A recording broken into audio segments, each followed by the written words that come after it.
ওয়ালাইকুম আসসালাম।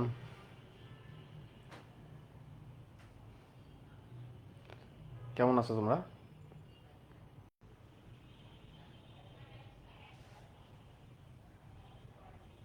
ওকে, আমরা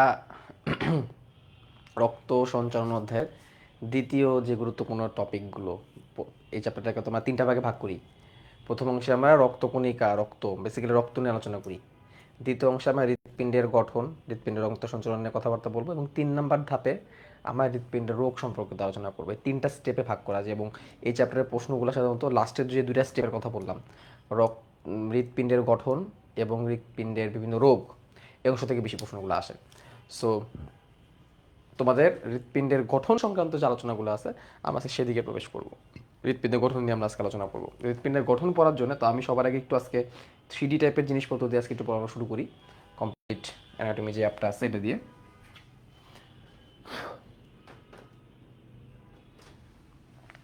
তো এটা আমরা এখন এখানে এটা তো মানব কঙ্কালতন্ত্র, এখানে আমরা হচ্ছে আর্টারিয়াল যে সিস্টেমটা আছে, আর্টারিয়াল সিস্টেমটা অন করে দিই।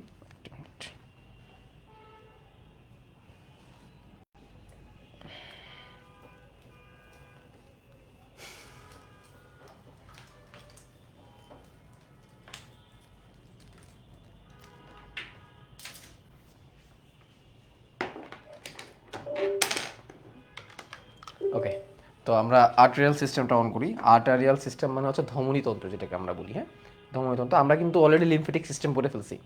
লিমফেটিক সিস্টেম বা শিরাতন্ত্র কিন্তু অলরেডি আমাদের পড়া হয়ে গেছে। হ্যাঁ, তো আর্টারিয়াল সিস্টেম বা ধমনীতন্ত্র আমরা ওপেন করলাম।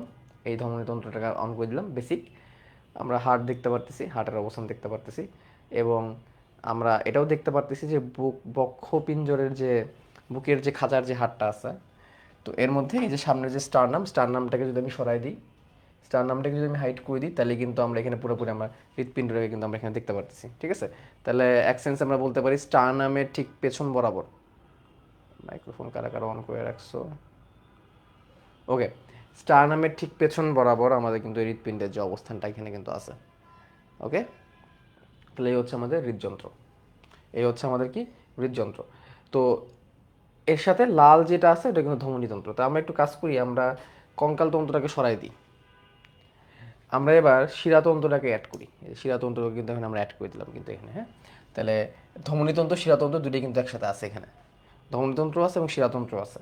আমরা যদি এখানে লসিকাতন্ত্র অ্যাড করি, তাহলে দেখতে এরকম একটু জগা খিচুড়ি টাইপের হয়ে যাবে অ্যাকচুয়ালি। সো আমরা শিরাতন্ত্র দিলাম, ধমনীতন্ত্র দিলাম। আমরা শিরাতন্ত্রের যদি লেয়ার আরও বাড়াই, তাহলে পুরোটা দেখতে এরকম হবে, এবং ধমনীতন্ত্রের লেয়ার যদি বাড়াই, পুরোটা দেখতে এরকম হবে। অর্থাৎ সারা দেহের সকল শিরা এবং ধমনীকে যদি আমি একত্রে একসাথে ওপেন করে দেখাইতে চাই, তাহলে গঠনটাই যে পিছনে এরকম হবে, এত জটিল হবে। ঠিক আছে, সারা দেহের মধ্যে কিন্তু রক্তনালিকার কিন্তু কোনো অভাব নাই, প্রচুর রক্তনালিকা। এর সবগুলো রক্তনালিকা মিলেই কিন্তু আমাদেরকে কিন্তু টিকায় রাখছে। আমাদের সারা দেহের মধ্যে রক্ত সরবরাহ হতে কতক্ষণ সময় লাগে, কেউ কি বলতে পারবা? ক্যান এনিওয়ান টেল মি যে আমাদের সারা দেহ থেকে 1 ফোঁটা রক্ত, ঠিক আছে,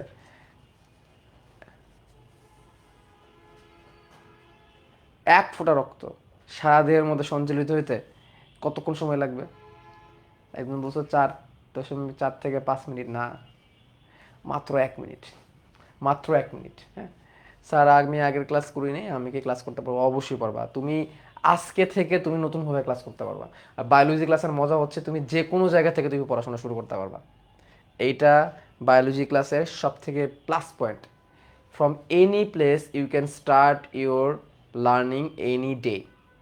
ওকে, তো যাদের যাদের এরকম কনফিউশন থাকে যে বায়োলজি পড়াটা ভাই আমি আজকে নতুন শুরু করব, ভাই আমি আজকে থেকে শুরু করতে পারবো কিনা, তাদেরকে আমি বলবো তুমি জাস্ট এইটুক তোমার ইচ্ছা পোষণ করতে হবে, তুমি পড়াশোনা করবা। অনেক স্টুডেন্ট আছে এসএস 25 ব্যাচের যারা এখনও পর্যন্ত বায়োলজি সেভাবে করে পড়াশোনা শুরু করা নাই। তোমাদের তো ম্যাক্সিমামই কলেজে ইয়ারচেস পরীক্ষা হয়ে গেছে, রাইট? তো ইয়ারচেস পরীক্ষা হয়ে যাওয়ার পরে অনেক স্টুডেন্ট কিন্তু এখন পর্যন্ত তোমাদের পড়াশোনা কিন্তু শুরু করতে পারো নাই, ঠিক মতো শুরু করতে পারো নাই, জাস্ট শুরু করবা করবা করবা এরকম একটা অবস্থা। বিশেষ করে বায়োলজির ক্ষেত্রে কিন্তু এই প্রবলেমটা বেশি হয়। তো তোমাদেরকে একটা সুখের খবর বলে রাখি, বাংলাদেশের ম্যাক্সিমাম স্টুডেন্ট বায়োলজি পড়াশোনা শুরু করে সেকেন্ড ইয়ার থেকে। ম্যাক্সিমাম স্টুডেন্ট, অর্থাৎ ফার্স্ট ইয়ার শেষ করা টাইম টাইম শেষ করার পরে সেকেন্ড ইয়ারে এসে, অর্থাৎ দ্বিতীয় বর্ষে এসে বায়োলজি পড়াশোনা শুরু করে। এরকম স্টুডেন্ট আমি গত বছর অনেক পেয়েছিলাম 24 ব্যাচের ক্ষেত্রে। সেই স্টুডেন্ট যারা কিনা দ্বিতীয় বছরে এসে অর্থাৎ দ্বিতীয় বর্ষে এসে প্রথম 7-8 মাস পড়াশোনা না করে পরে এসে আমার সাথে বায়োলজি পড়াশোনা শুরু করেছে। আমার সাথেই করতে হবে এমন না, যে কোনো জায়গা থেকে সে বায়োলজি পড়াশোনা শুরু করছে, করার পরে সেই স্টুডেন্ট কিন্তু কাঙ্ক্ষিত সময়ের মধ্যে তার সিলেবাস শেষ করতে পারবে, চাইলে পারবে, এবং গত বছরও করেছে। আমার নিজের ক্ষেত্রে একই অবস্থা। আমি নিজে যখন কলেজ লাইফে ছিলাম, আমারও কিন্তু ফ্যামিলিগত বিভিন্ন কারণে কিন্তু আমি প্রথম 6-7 মাস পড়াশোনা করতে পারি নাই। আমার এরকম ইয়ার চেঞ্জ চলে আসছিল। ইয়ার চেঞ্জের পরে যে আমি আমার মেন পড়াশোনা শুরু করেছি, তোমরা যা জানো আমার লাইফ স্টোরি জানো, রাইট? তো তো আমার নিজের ক্ষেত্রেও সেম ছিল, এবং আমার ইয়ার চেঞ্জের পরে এসে আমি ঠিক করলাম যে আমি মেডিকেলে পড়তে হবে, মেডিকেলের জন্য পড়াশোনা করবো, বায়োলজি ভালো করে পড়তে হবে। যে বায়োলজিকে আমি খুব ভয় পাইতাম, বায়োলজির বটাও পারতাম না, আমি মোটামুটি ফার্স্ট ইয়ার চেঞ্জের আগের দিকে এসে আমি বায়োলজিতে সিনসিয়ার হলাম। ইয়ার চেঞ্জের পরে জাস্ট 8 মাসের প্রিপারেশন আমি ফুল সিলেবাসের বায়োলজি শেষ করছি, ফুল সিলেবাসের বায়োলজি 8 মাসে ফুল সিলেবাসের বায়োলজি শেষ করছি, অর্থাৎ 24 চ্যাপ্টার শেষ করেছি। তো বায়োলজি সব থেকে মজা হচ্ছে তুমি যে কোনো একটা চ্যাপ্টার বিসমিল্লাহ বলে নিবা, যে কোনো চ্যাপ্টার। ইট কুড বি কোষ বিভাজন, ইট কুড বি কোষের গঠন, ইট কুড বি নগ্নবীজ আর পৃথিবীজি, ইট কুড বি রক্ত সঞ্চালন, যে কোনো জায়গা থেকে তুমি একটা পিক করবা একটা চ্যাপ্টার, তোমার কলেজে যে চ্যাপ্টার চলতেছে, এবং সেখান থেকে তুমি পড়াশোনা শুরু করবা, it will work.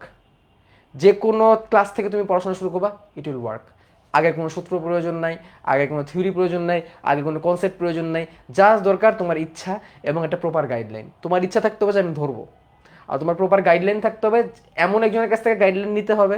It could be anyone, এটা যে আমারই হইতে হবে এমন না, এটা অনলাইনই হইতে হবে এমন না, এটা অফলাইনই হইতে হবে না, ইট কুড বি এনিওয়ান। তুমি জাস্ট ওই প্রপার গাইডলাইন অনুসারে তুমি কথাবার্তা শুনে তুমি তোমার পড়াশোনা চালিয়ে যাবা, রেগুলার প্র্যাকটিস করবা, তোমার রেজাল্ট ভালো হতে বাধ্য। এবং তোমাদের short syllabus, I can say it's only needed 5 months, মাত্র 5 মাস দরকার। 5 মাসের মধ্যে তুমি তোমার সকল প্রস্তুতি সম্পন্ন করতে পারবে আরামসে, বায়োলজিতে সম্ভব। সো এখনও যারা এইচএসসি 25 ব্যাচ তোমাদের পড়াশোনা শুরু করো নাই, বিশেষ করে বায়োলজির ক্ষেত্রে, এখনও পর্যন্ত বায়োলজি চ্যাপ্টার খুব বেশি একটা কমপ্লিট হয় না, একটা কি দুটা হয়েছে, তাও ভালো করে হয় না, তাদেরকে আমি বলবো ভাইয়া take a deep breath, start from now, you can do it. তুমি চাইলেই পারবা, তোমার জাস্ট ইচ্ছা শক্তি থাকতে হবে, প্রপার গাইডলাইন থাকতে হবে। আমি বলবো না যে আমার কাছে তুমি শেষ করো, এনি এনি প্লেস, আমি কিন্তু তোমাকে সত্যটা জানাইলাম যে তোমার পক্ষে সম্ভব। এখন তুমি কিভাবে করবে তোমার ব্যাপার, তোমার যে ইচ্ছা থাকতে হবে তুমি করবা। From any chapter you can start, from anywhere, from any class you can do it. Is it clear my dear students? Clear? আর কোনো কনফিউশন থাকবে? এবং এই ইনফরমেশনও তোমার অন্যদেরকেও বুঝাই দিবা যে সম্ভব। ওকে,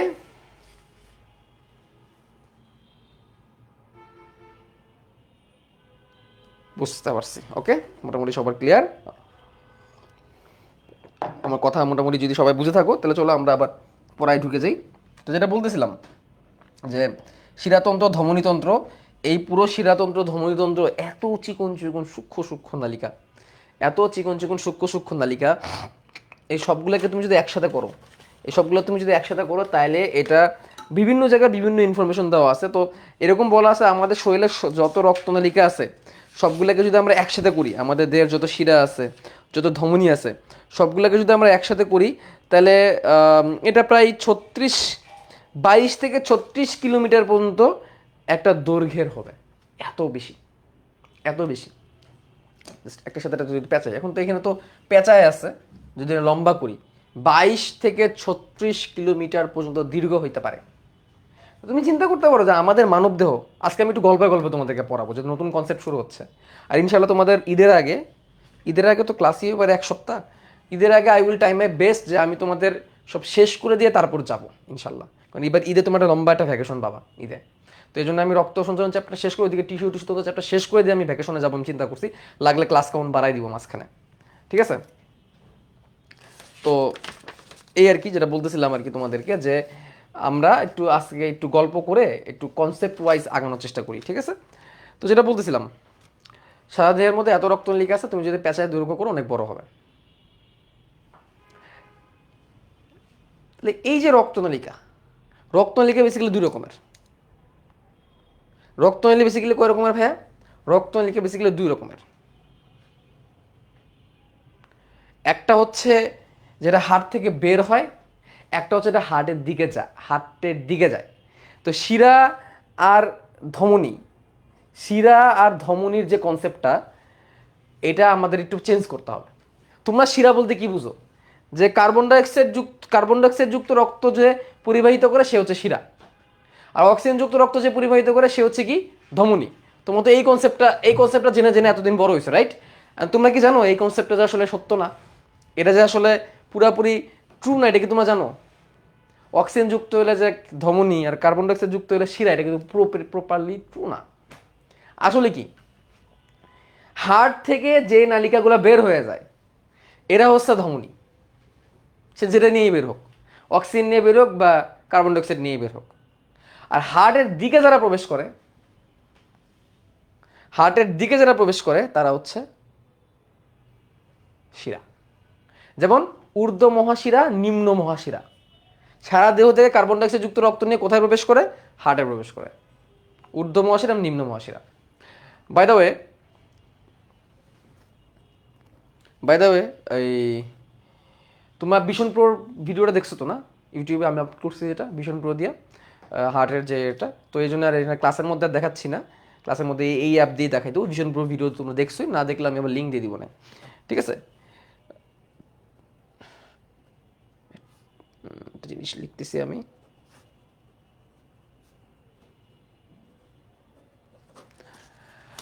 তো যেটা বলতেছিলাম, হার্টের দিকে প্রবেশ করলে শিরা, হার্ট থেকে বের হলে ধমনী। এমন একটা জিনিস চিন্তা করো, হার্ট থেকে অক্সিজেন যুক্ত রক্ত নিয়ে কিন্তু মহাধমনী বের হয়, তাহলে হার্ট থেকে বের হলে ধমনী।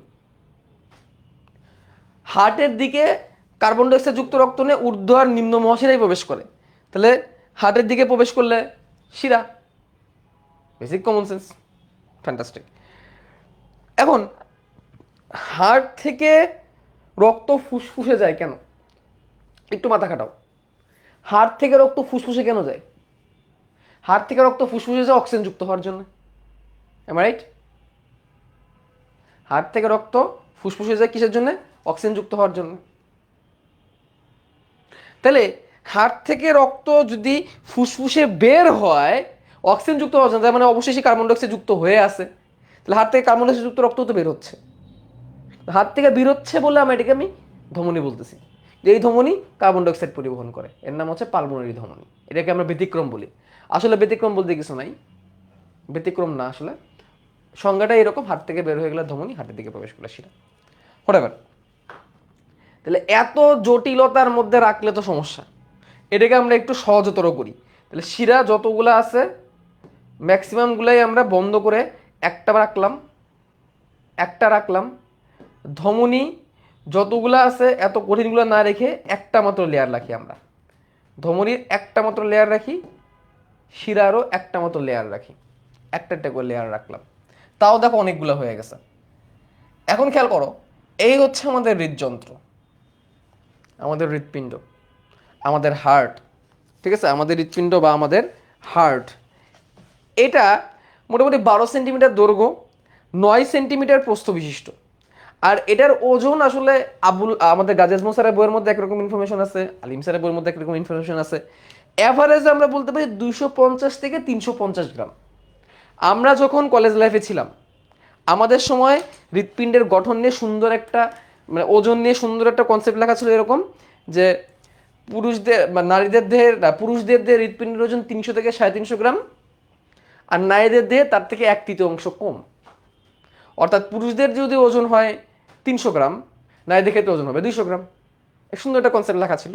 তো এইটা এখন আমাদের গাজী আজমল স্যারের বইয়ের মধ্যে এটাকে একটা রেঞ্জ দিছে, আলিম স্যারের বইয়ের মধ্যে রেঞ্জ দিছে। আলিম স্যারের বইয়ের রেঞ্জটা জেনে রাখো, এটা হচ্ছে 250 থেকে 350 গ্রাম পুরুষ আর স্ত্রী ভেদে। তো এটা আমরা বই থেকে দাগাই দিব।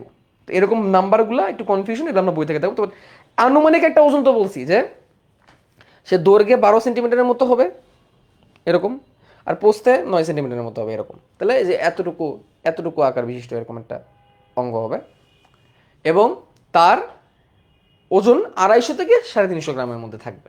একটা কনসেপ্ট, এরকম একটা পিণ্ডের মতো, ঠিক আছে? একটা পিণ্ডের মতো একটা গঠন, একটা কনসেপ্ট আমরা পাইলাম।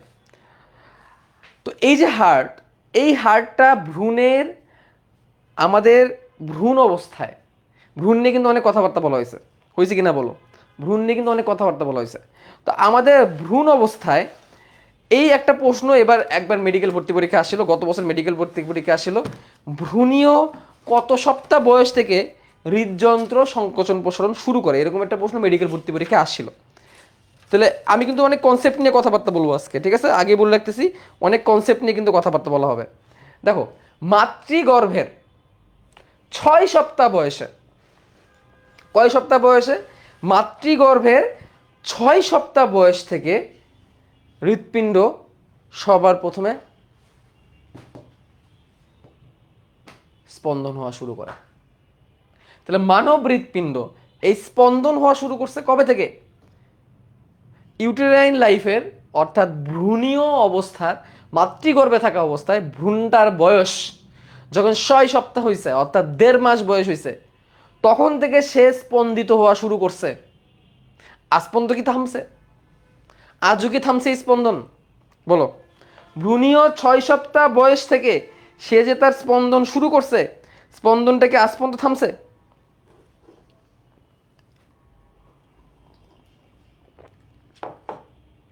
থামে নাই। থেমে গেলে শেষ আমরা। অনেকে বলছো 4 সপ্তাহ, 6 সপ্তাহ, অ্যাকুরেট আনসারটা হচ্ছে 6 সপ্তাহ। 6 সপ্তাহ, ঠিক আছে? 6 সপ্তাহ। তোমাদের কি তোমাদের কি বইয়ের মধ্যে 4 সপ্তাহ দিছে? হ্যাঁ, তোমাদের বইয়ের জানি, নতুন বইয়ের মধ্যে 4 সপ্তাহ দিছে। নতুন বইয়ের মধ্যে 4 সপ্তাহ দিছে, এটা আমি জানি। 4 সপ্তাহ মানে 1 মাস। 1 মাসে হার্টের ডেভেলপমেন্ট এরকম হয়ে পারা নাই, ঠিক আছে? 1 সপ্তাহে, 1 মাসে হার্টের ডেভেলপমেন্ট পুরোপুরি হয় না। তো অ্যাকুরেটলি 6 সপ্তাহ। জাস্ট তোমরা আগের বছর এডিশনে চলে যাও, তাহলে এটা 4 সপ্তাহ দিবে, এই 6 সপ্তাহ দিবে। তোমরা এখন যে এডিশন পড়তেছো, তোমাদের এডিশনের মধ্যে 6 সপ্তাহ দেয়, 4 সপ্তাহ দেওয়া মানে 1 মাস।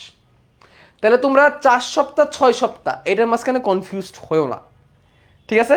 তোমরা রিয়েলটা জেনে রাখো, 4 সপ্তাহ বয়স তার ডেভেলপমেন্টের জন্য লেগে যায়, আর 6 সপ্তাহটা হচ্ছে তার অ্যাকুরেট স্পন্দিত হওয়ার। তাহলে 4 থেকে 6-এর মাঝখানে। সুন্দর উত্তর কি?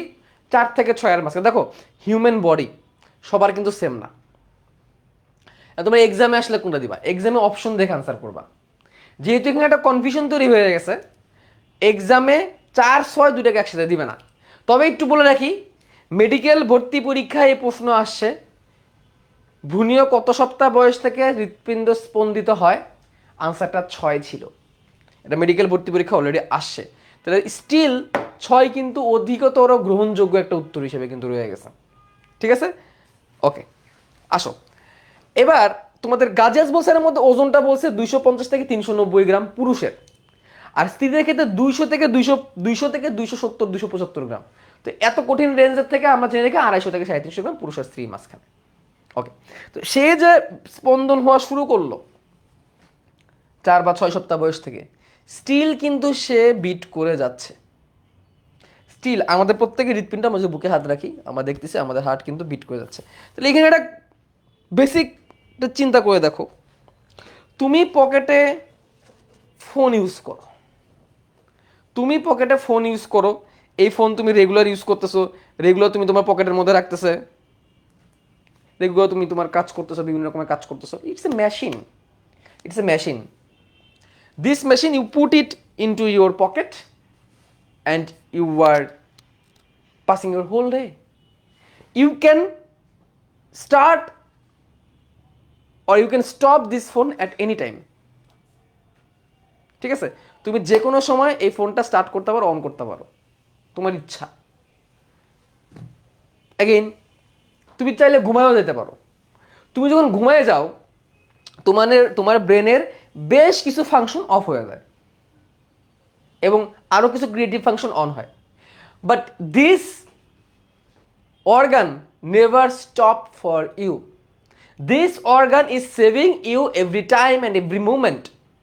এই অর্গান কখনো তোমারে নিরাশ করবে না। এই অঙ্গ সারা জীবন তোমার জন্য কাজ করে যাবে, সারা জীবন তোমার জন্য কাজ করে যাবে এই অর্গানটা, এই অঙ্গটা। This is the heart. ভ্রূণীয় 4 থেকে 6 সপ্তাহ বয়সে সে স্পন্দন শুরু করে। দেখো আমাদের কত ঝামেলা, আমরা সারা জীবন 6 সপ্তাহ পড়ায় আসছি এবং পড়ে আসছি, এখন আমাদের 4 থেকে 6 সপ্তাহ বলা লাগতেছে নতুন বই ইনফরমেশন অনুসারে। কিছু করার নাই, আমাদের ঝামেলা এখানে বেশি। নতুন নতুন ইনফরমেশন, নতুন নতুন চেঞ্জ। কেন যে এটা করে আমি বুঝি না, বইয়ের রাইটাররা কি যে করে আমি এটা নিজেও বুঝি না। হোয়াটএভার। তো সে স্পন্দন করে যাচ্ছে, স্পন্দন করে যাচ্ছে, এবং যখন সে স্পন্দন করা বন্ধ করে দিবে, যখন সে বিট করা বন্ধ করে দিবে, তখন মানুষ মৃত। আমরা যেটাকে বলি ব্রেন ডেথ, ক্লিনিক্যালি ডেথ। একটা কথা খেয়াল করছো, আজকে আমি আবারও বলতেছি, আজকে কিন্তু বোর্ডে লিখবো কম, পড়াবো আমি, কনসেপ্ট পড়াবো আজকে বেশি। আজকে যা আসবে কনসেপ্ট, এই 3D মডেল এগুলো দিয়ে হবে। ওকে, ব্রেন ডেথ এই কথাটা তো শুনছো অনেক, তাই না? This person is brain death. What is brain death? Brain death মানে হচ্ছে ওই ব্যক্তিটার ব্রেন প্রপারলি ফাংশন করতেছে না।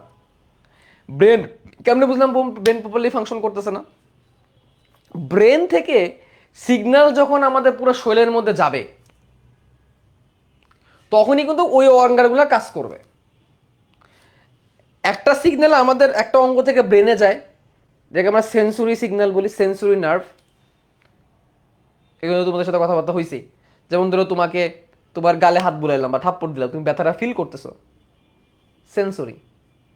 আরেকটা হচ্ছে যে তুমি হাত পা নড়া বা এই কমান্ডটা ব্রেন থেকে আসতে তারপর নড়তেছে, এটাকে বলে motor. Sensory nerve, motor nerve, আজকে অনেক কিছু নতুন দেখবো, নতুন শুনবো, ঠিক আছে? তো সেন্সরি নার্ভ, মোটর নার্ভ, আমাদের ব্রেন এই কাজগুলো কিন্তু নিয়ন্ত্রণ করে। তা তুমি তোমার লাংস, ফুসফুস, সংকোচন প্রসারণ, এটা কিন্তু ব্রেন দ্বারা কন্ট্রোল হয়। এটাও কিন্তু কি ব্রেন দ্বারা কন্ট্রোল হয়। তাহলে এখন কোনো কারণে যদি তোমার ব্রেন ডেথ হয়ে যায়, ব্রেন যদি ফাংশন ঠিক মতো না হয়, ফাংশন মানে কাজ, তাহলে লাংসের ফাংশন কি প্রপারলি হবে? লাংস কি প্রপারলি কাজ করবে? বলো।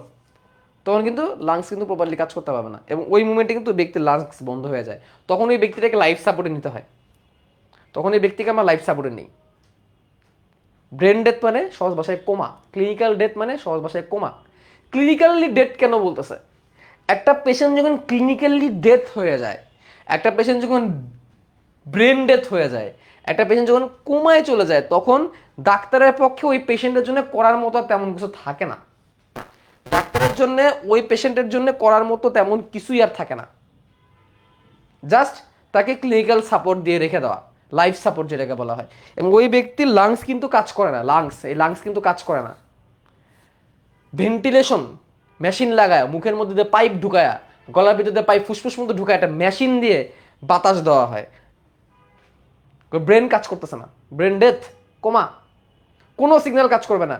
প্ল্যান্টার রিফ্লেক্স, ডরসি রিফ্লেক্স, সব রিফ্লেক্স বন্ধ হয়ে যায়, রিফ্লেক্স বন্ধ হয়ে যায়। রিফ্লেক্স বন্ধ হওয়া মানে বুঝো, রিফ্লেক্স মানে কি? পিপুলারি রিফ্লেক্স জানো? পিপুলারি রিফ্লেক্স কি? এগুলো সবই কানেক্টেড, একটা সাথে কানেক্টেড। এই জন্য বলছি আজকে ক্লাসের মধ্যে গল্প করবো অনেক। পিপুলারি রিফ্লেক্স কি? প্যারালাইসিস অন্য জিনিস। প্যারালাইসিস মানে হচ্ছে তোমার হাত পায়ের কোনো একটা অংশ, শরীরের কোনো একটা পোর্শন বা কোনো একটা অংশ, সেটা তোমার সিগন্যাল পাচ্ছে না ব্রেন থেকে, ওটা প্যারালাইসিস। প্যারালাইসিসের coma different. তোমার এই যে চোখে পিউপিল আছে, পিপুলারি রিফ্লেক্স বলে এটাকে।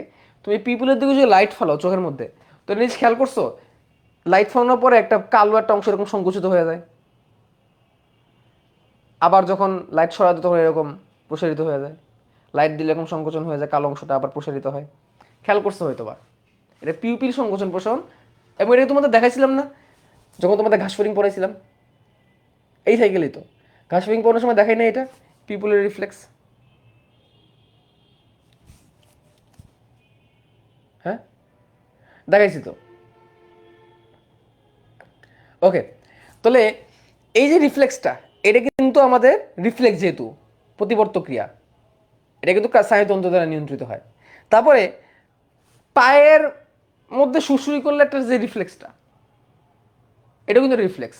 এবং অনেকগুলো রিফ্লেক্স, সব কিছু বন্ধ হয়ে যায়, কোনো কিছু কাজ করে না কোমায় থাকে একটা পেশেন্টের। অর্থাৎ কোমায় থাকে একটা পেশেন্টের, তার সেন্ট্রাল নার্ভাস সিস্টেম বা নার্ভাস সিস্টেম পুরোপুরি কাজ করা বন্ধ করে দেয়, মোটামুটি। মোটামুটি না, পুরোপুরি না, মোটামুটি। তো এটাকে আমরা ব্রেন ডেথ বলতেছি, এটাকে বলতেছি ব্রেন ডেথের পেশেন্ট।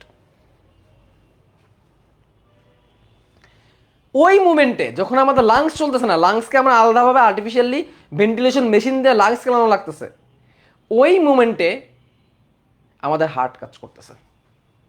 একটা অর্গান টিকে আছে, সে হচ্ছে হার্ট। ব্রেন অফ, ব্রেনের ম্যাক্সিমাম ফাংশন অফ, হার্ট কিন্তু তখন কাজ করা যায়।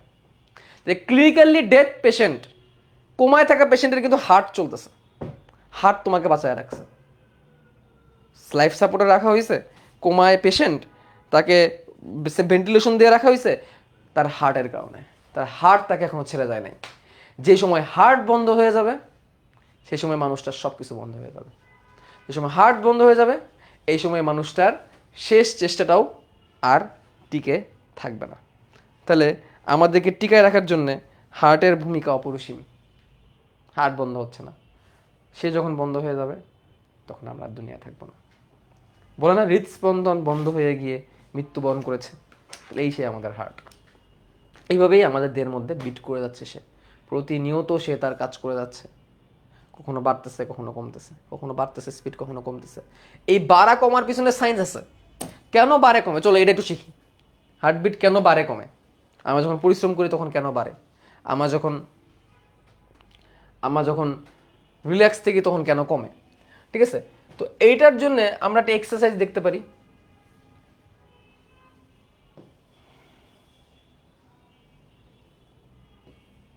আমরা একটা এক্সারসাইজ দেখতে পারি।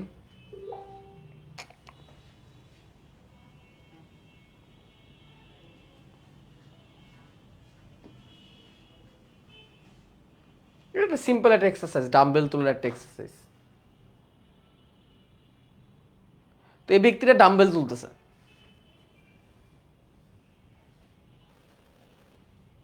ঠিক আছে, ডাম্বেল তুলতেছে।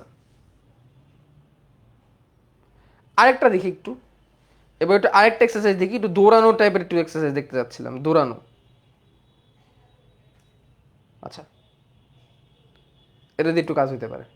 এই যে খেয়াল করো, এখন তোমাদের কি মনে হয় এরকম এক্সারসাইজ যখন আমি করব, এরকম এক্সারসাইজ যখন আমি করব তখন আমার হার্টবিট বাড়বে না কমবে? আমি যে একটু কিছুক্ষণ নিজে একটু কিছুক্ষণ করি,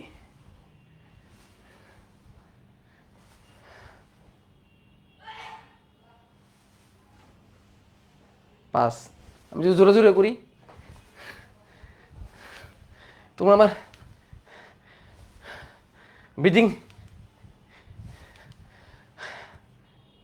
ব্রিদিং শুনে বুঝতে পারতেছো হার্টবিট কিন্তু বেড়ে গেছে। আমি যদি একটু বেশিক্ষণ করি এই প্রসেস, তাহলে তখন আমি আরো দ্রুত হবে, একটু জাস্ট আপ ডাউন করার কারণে আমার দেখো আমরা ব্রিদিং, শ্বাস প্রশ্বাস বেড়ে গেছে, হার্টবিট বেড়ে গেছে, আস্তে আস্তে আস্তে আস্তে কমতেছে, আবার আস্তে আস্তে ব্যালেন্সের জায়গায় আসতেছে, ঠিক আছে? আস্তে আস্তে আবার কি হইতেছে, ব্যালেন্সের জায়গায় আসতেছে। তো এই যে ব্যাপারটা হচ্ছে, এইটা কিন্তু দেখো তুমি এক্সারসাইজ করতেছো, হার্ট কেন তার বিট আপ ডাউন করতেছে, খেয়াল করো। এই যে একটা এক্সারসাইজের মাধ্যমে তোমার এই নিচের যে অংশটা বডির, এই নিচের অংশটার মধ্যে প্রচুর লেভেলে একটা প্রেশার পড়তেছে, নিচের অংশটার মধ্যে, নিচের অংশে যে মাসেলগুলো আছে, তাহলে এই নিচের অংশের মাসেলগুলা হাইলি অ্যাক্টিভ হয়ে আছে কাজ করার জন্য, উপরের দিকের মাসেলগুলাও, কোমরেরগুলাও, পিঠেরগুলো, মানে মোটামুটি আমাদের শরীরের ম্যাক্সিমাম মাসেল এখানে অ্যাক্টিভ কাজ করার জন্য। যখন তুমি দৌড়াবা এই মুভমেন্টটাও সেম কিন্তু, ঠিক আছে, এই মুভমেন্টে কিন্তু সেম অবস্থা আমাদের।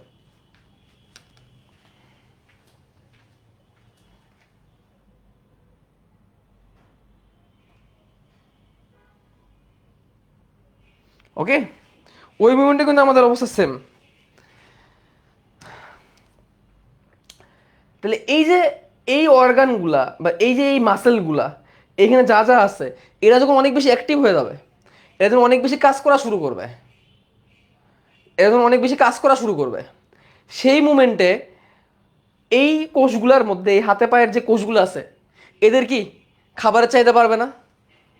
একটা কোষ সে কেমনে বেঁচে থাকে, শক্তি দিয়ে বেঁচে থাকে। এই অর্গানগুলা, এই অঙ্গগুলা কেমনে কাজ করতেছে, শক্তি দিয়ে কাজ করতেছে, শক্তি মানে এটিপি। তাহলে যখন তুমি তাদেরকে অতিরিক্ত লোড দিবা, আচ্ছা বলো, নর্মালি শুয়ে বসে থাকলে খিদা বেশি লাগে নাকি বেশি কাজ করলে খিদা বেশি লাগে? বেশি কমন সেন্স, বেশি কাজ করবো করলে খিদা বেশি লাগবে, টায়ার তাড়াতাড়ি হয়ে যাবো, খিদা বেশি লাগবে। কেন?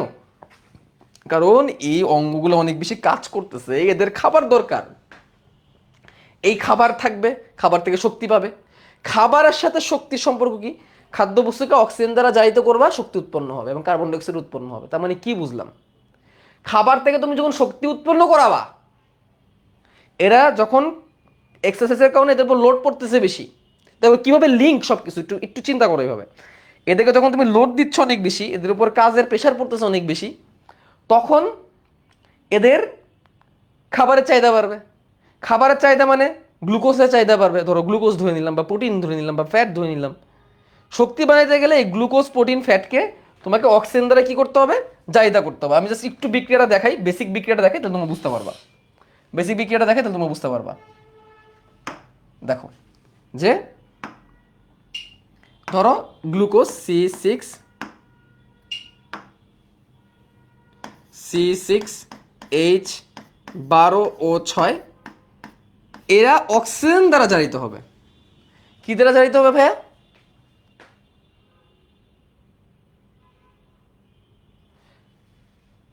অক্সিজেন দ্বারা জারিত হবে। এবং এর ফলে 36 অণু এটিপি তৈরি হবে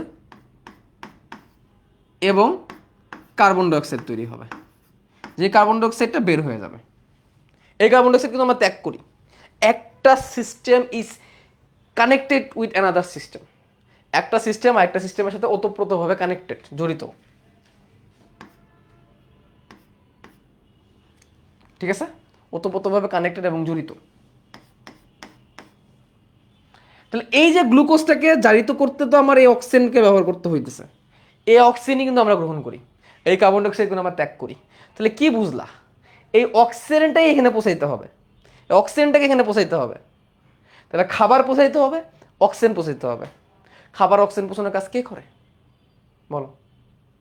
খাবার আর অক্সিজেন পৌঁছানোর কাজ কে করে?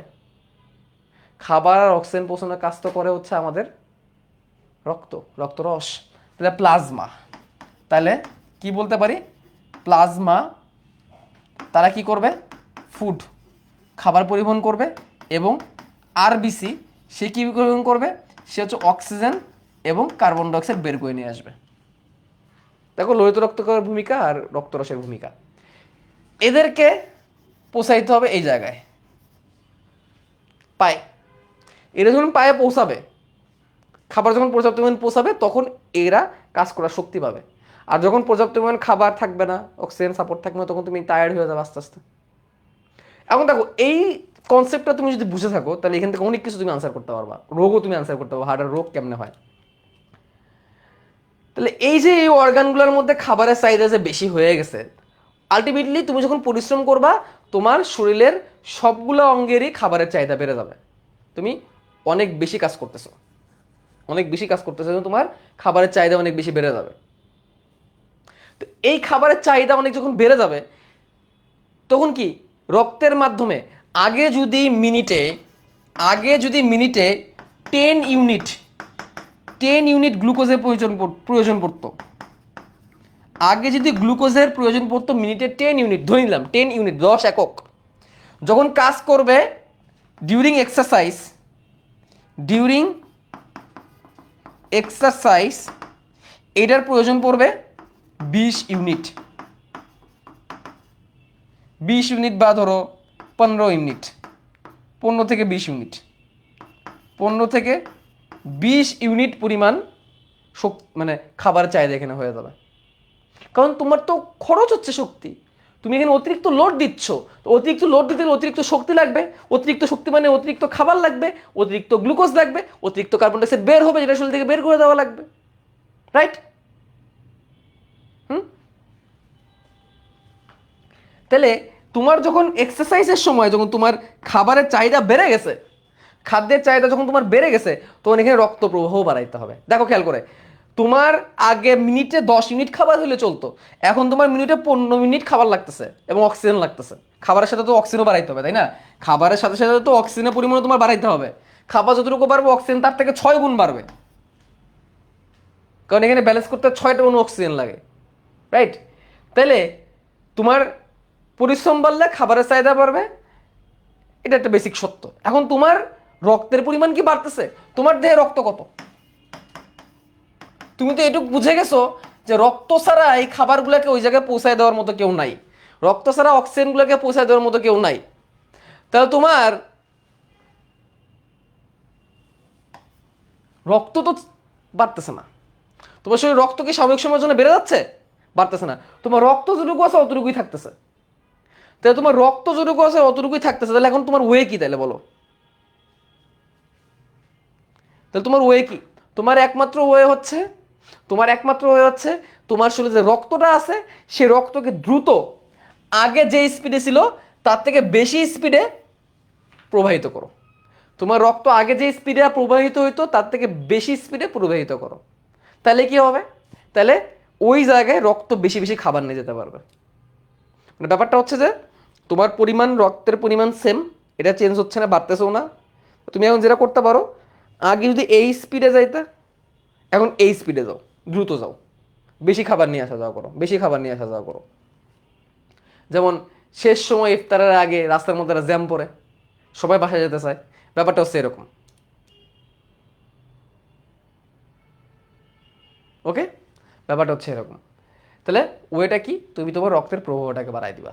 তুমি যদি রক্তের ভেলোসিটি, প্রবাহটাকে বাড়ায় দাও, তখন দ্রুত বেশি খাবার এখানে আসা যাওয়া করতে পারবে।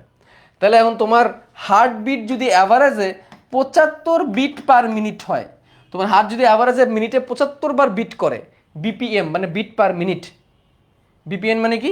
Bit per minute. তাহলে যখন তুমি এক্সারসাইজ করবা, তাহলে এটাকে অবশ্যই 100 থেকে 120 প্লাস বিপিএম এ নিতে হবে এক্সারসাইজ করলে।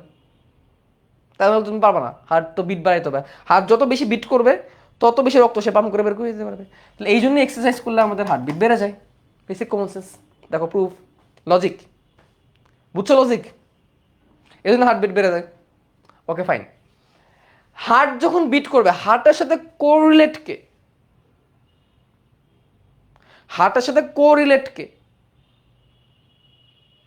এটা একটা সুন্দর উত্তর দিছে প্রদীপ দেবনাথ। ক্লাস বেশি জমে গেলে স্পিড বাড়ায় বাড়ায় দেখে, 2x এর স্পিড দিয়ে দেখে, অনেকে নাকি 4x এ দেখে, 4x আল্লাহ জানে কি দেখে। ঠিক আছে, তো যেটা বলতেছিলাম, হার্ট হার্টের সাথে একদম রিলেটেড কে? আমাদের এই যদি হয় হার্ট, হার্টের পাশাপাশি সরাসরি কানেক্টেড অবস্থায় কে আছে? সরাসরি কানেক্টেড অবস্থায় আছে আমাদের লাংস। লাংস হার্টের সাথে সরাসরি কে কানেক্টেড? লাংস। নর্মাল বিট হচ্ছে 70 থেকে 80, অ্যাভারেজে 75 ধরে আর কি। তো হার্টের সাথে সরাসরি কানেক্টেড হচ্ছে লাংস। হার্ট থেকে রক্ত লাংসে যায় পরিষ্কার হইতে। এখন দেখো, তুমি যত বেশি খরচ করবা অক্সিজেন, তত বেশি কার্বন ডাইঅক্সাইড তোমার তৈরি হবে। এই কার্বন ডাইঅক্সাইড রক্ত থেকে নিয়ে আবার হার্টে যাবে, হার্ট আবার কোথায় পাবে? ফুসফুসে পাঠাবে। তো তোমার হার্টবিট বাড়লে ফুসফুসের মধ্যে কার্বন ডাইঅক্সাইড যাওয়ার পরিমাণ বাড়বে না কমবে বলো? তুমি যত শক্তি তুমি দরকার পড়তেছে তত কিন্তু বেশি কার্বন ডাইঅক্সাইড তৈরি হচ্ছে। তুমি যত শক্তি বানাচ্ছ তত কার্বন ডাইঅক্সাইড বাড়তেছে। যত খাবারের চাহিদা বাড়বে, যত রক্ত তোমার দেহের মধ্যে যাবে, তত কার্বন ডাইঅক্সাইডের পরিমাণ বাড়বে না কমবে? কার্বন ডাইঅক্সাইডের পরিমাণও বাড়বে। কার্বন ডাইঅক্সাইডের পরিমাণ যদি বাড়ে, তাহলে হার্ট থেকে ফুসফুসের মধ্যে কার্বন ডাইঅক্সাইড তো বেশি বেশি যাবে। রক্তের ভলিউম তো বেড়ে গেছে, রক্ত যাওয়া আসার পরিমাণ তো বেড়ে গেছে আগের থেকে তো ব্লাড সার্কুলেশন বেড়ে গেছে, রাইট? তাহলে হার্ট থেকে লাংসে অনেক বেশি রক্ত যাবে। হার্ট থেকে লাংসে যদি অনেক বেশি রক্ত যায়, তাহলে ব্রিদিংও অনেক বেশি কী হয়ে যাবে? ফাস্ট হয়ে যাবে। বেশি বেশি অক্সিজেন ঢুকাইতে হবে তোমার, বেশি বেশি কার্বন ডাইঅক্সাইড ছাড়তে হবে। এই জন্য যখন আমরা এই যে এরকম করি, তখন আমাদের হার্টবিট কী হয়ে যায়? ফাস্ট হয়ে যায়। তখন দম নিতে আমাদের তখন কী হয়? কষ্ট হয়। তখন ব্রিদিংও কিন্তু অনেক কী হয়ে যায়? ফাস্ট হয়ে যায়। তখন আমাদের শ্বাস প্রশ্বাসের হারও কিন্তু তখন কী হয়ে যায়? বেড়ে যায়। সবই কোরিলেট। আচ্ছা, ইন দ্য মিন টাইম প্রত্যেকটা কোষের মধ্যে কার্যক্রম বেড়ে যায়, তখন আমাদের শরীরে ঘামও ছেড়ে দেয়, ঘামও বেড়ে যায়। কারণ প্রত্যেকটা কোষের মধ্যে অনেক বর্জ্য পদার্থ তৈরি হয়, প্রত্যেকটা কোষ অনেক বেশি কাজ করতে। তুমি যখন একটা গাড়ি চালাবা, গাড়ি থেকে কালো ধোঁয়া বের হবে, বর্জ্য পদার্থ বের হবে, গাড়ি তেল পুড়ে। তুমি যখন অনেক বেশি কাজ করবা, তখন তোমার বর্জ্য পদার্থ বেশি তৈরি হবে, সেটাই ঘাম হয়ে বের হয়ে আসে, রাইট? সেটাই ঘাম হয়ে বের হয় আমাদের শরীর থেকে। তো দেখো, সব কিছু একটার সাথে একটা কোরিলেটেড। আচ্ছা, এখন আসো, যখন তুমি যখন তুমি যখন তুমি বিশ্রাম করো, তখন কিন্তু আবার হার্ট স্লো হয়ে যায়। কেন হার্ট স্লো হয়ে যায়? কারণ তুমি একদম চুপচাপ শুয়ে আসো। যখন তুমি চুপচাপ শুয়ে আসো, যখন তুমি চুপচাপ শুয়ে আসো তখন কিন্তু তোমার শরীর কিন্তু কোনো কাজ করতেছে না, তোমার শরীরে আগে যত কাজ ছিল সেগুলো কিন্তু আরো কমে গেছে, আগের কাজের পরিমাণ কিন্তু কমে গেছে, তখন তোমাদের শরীর কিন্তু আরো রিল্যাক্স থাকে, তখন তোমাদের শরীর কিন্তু আরো কি থাকে, রিল্যাক্স থাকে, রিল্যাক্স থাকার কারণে কার্যক্রম কমে যায়, অক্সিজেন কার্বন ডাইঅক্সাইডের রেটটাও কমে যায়, হার্টবিটও কমে যায়, এই জন্য আমার রিল্যাক্স অবস্থা হার্টবিট কমে যায়, যখন ঘুমন্ত অবস্থায় হার্টবিট 60 70 60-60-এও নেমে যেতে পারে, ইটস নর্মাল। তাহলে হঠাৎ করে হার্ট বাড়তেছে, হঠাৎ করে হার্টবিট কমতেছে, এই সব কিছু রেগুলেশন কিন্তু হার্টে হচ্ছে। এবং মজার বিষয় কি জানো, হার্টের এইসব যে কন্ট্রোল, হার্টের এইসব কন্ট্রোল হার্ট নিজে নিজে করতে পারে, হার্টের এইসব কন্ট্রোল হার্ট কি করতে পারে, নিজে নিজে করতে পারে, হার্টের নিজের বিট হার্ট নিজে নিজে তৈরি করতে পারে, হার্ট এতটা ট্যালেন্টেড, হার্ট তার নিজের কন্ট্রোল নিজেই করতে পারে, নিজের ইলেকট্রিসিটি সে নিজে তৈরি করতে পারে। ইলেকট্রিসিটির কথা কেন আসলো, যে কোনো কাজ করতে গেলে বিদ্যুৎ লাগবে, কারেন্ট লাগবে, হার্ট তার নিজের কারেন্ট নিজে তৈরি করে, হার্ট তার দেহের মধ্যে কারেন্ট তৈরি করে, সেই কারেন্ট দিয়েই কখনো বাড়ে কখনো কমে। যখন তোমার কাজ বাড়াইতে হবে তখন হার্ট তার কারেন্ট বাড়াই দিবে, তখন বিট বেড়ে যাবে, যখন তার কমাইতে হবে তখন তার বিট কমাইতে হবে, তখন হার্ট তার কারেন্ট তৈরি করে কমাই দিয়ে দেবে। এই কারেন্টটাকে অ্যাকশন পটেনশিয়াল নামেও ডাকা হয়। কি নামে ডাকা হয়, অ্যাকশন পটেনশিয়াল নামে ডাকা হয়। এখন তো হার্টের রোগ সম্পর্কে একটু আলোচনা করি। এখন তুমি অনেক জোরে দৌড়াচ্ছ, তুমি অনেক জোরে দৌড়াচ্ছ, তোমার শরীরে কি অক্সিজেনের চাহিদা বেড়ে গেছে, তোমার শরীরে কি খাবারের চাহিদা বেড়ে গেছে, অক্সিজেন খাবার উভয়ের চাহিদা তোমার শরীরে বেড়ে গেছে।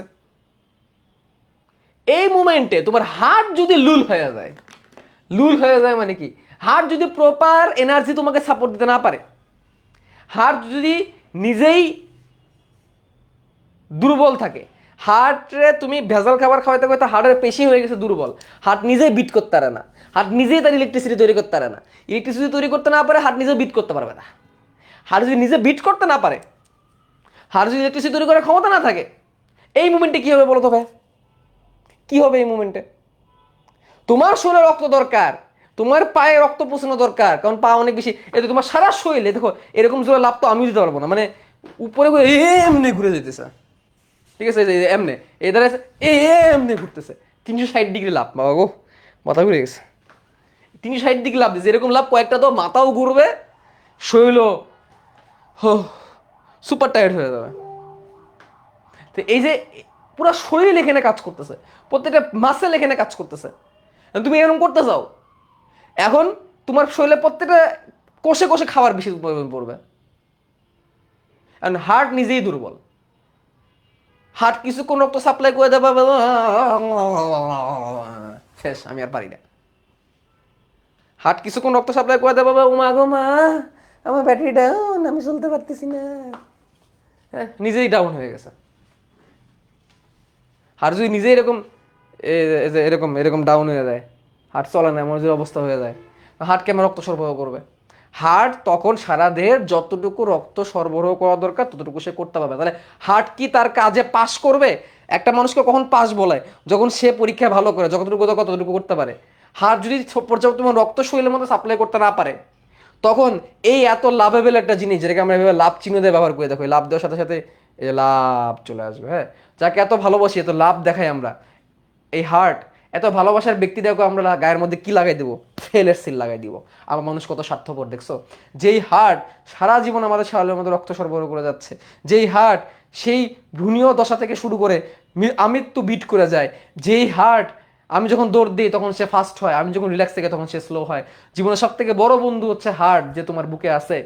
এই হার্ট এত ভালোবাসে যাকে দিয়ে হার্ট সাইন তৈরি হয়েছে, এই হার্ট সাইন তৈরি হওয়া হার্ট যখন পর্যাপ্ত পরিমাণ রক্ত সরবরাহ করতে না পারে, তখনই তার গায়ের মধ্যে আমরা ফেলের সিল লাগিয়ে দিই এবং বলি হার্ট ফেল। হার্ট 33 পায় নাই, ফেল করছে, 33 পায় নাই, হার্ট ফেল করছে। হার্ট যখন পর্যাপ্ত রক্ত শরীরের মধ্যে সরবরাহ করতে পারবে না, তখন আমরা বলবো হার্ট ফেল। হার্ট যখন নিজেই দুর্বল হয়ে যায়, দেখছো হার্ট ফেল করে ফেলছি আমরা, হার্ট ফেল কি আমরা শিখে গেছি, কিন্তু দেখছো কেমনে কানেক্টেড। হার্ট ফেল অনেক কারণে হইতে পারে, সেটা আমরা পরে কথাবার্তা বলবো, ঠিক আছে? এটাই বাস্তবতা, এটা জীবনের রূঢ় বাস্তবতা। যতক্ষণ তোমার মাথায় তোমার মধ্যে মধু আছে ততক্ষণ তুমি ভালো, ততক্ষণ তুমি অনেক প্রিয়।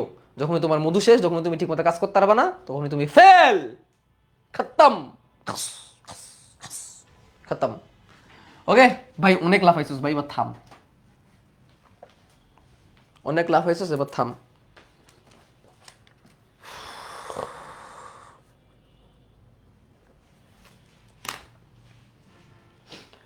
তো আমরা হার্টের অনেক ব্যাপার স্যাপার বুঝলাম। তো এখন লাফালাফি শেষ, আমরা এবার একটু কি করি, এবার একটু আমরা আবার হার্টকে অ্যাকর্ডিং টু আর বিট। ও মা গো মা, ও এখনো বিট করতেছে, দেখছো কত ভালো, বিট করেই যাচ্ছে। হার্ট অ্যাটাক পরে পড়াবো, হার্ট অ্যাটাক নিয়েও কথাবার্তা আছে, পরে বলবো। হার্ট ফেলটাকে একটু জেনে রাখি। আর হার্ট ফেল একটার সাথে একটা ওতপ্রোতভাবে জড়িত। এখন দেখো এই যে হার্টটা যে বিট করতেছে, আমার বাসায় হার্ট আছে, আমি দেখাই একটু মানে,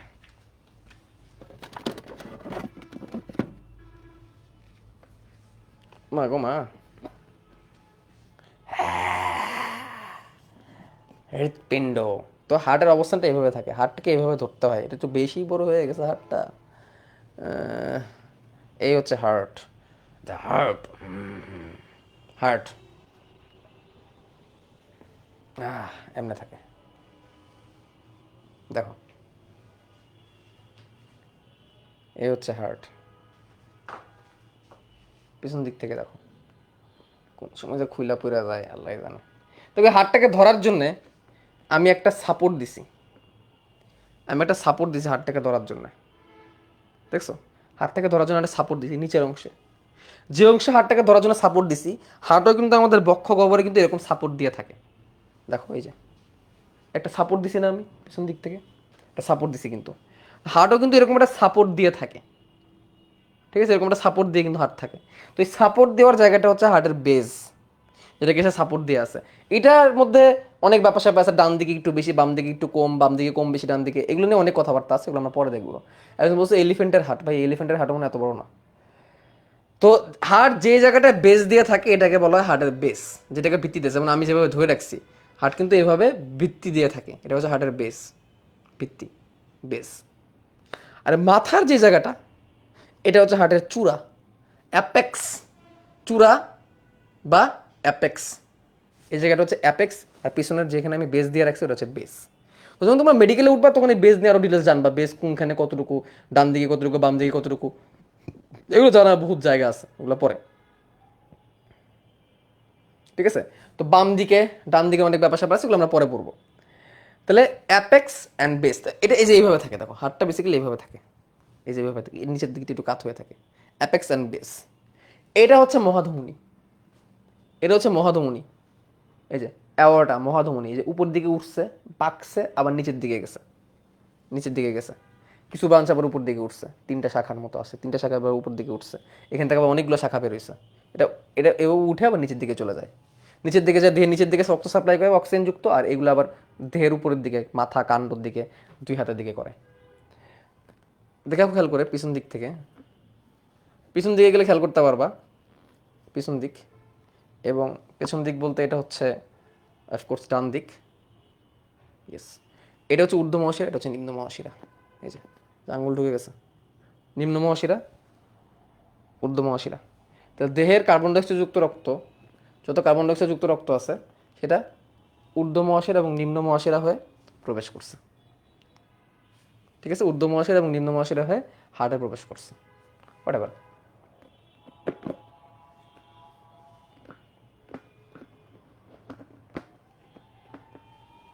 ওকে,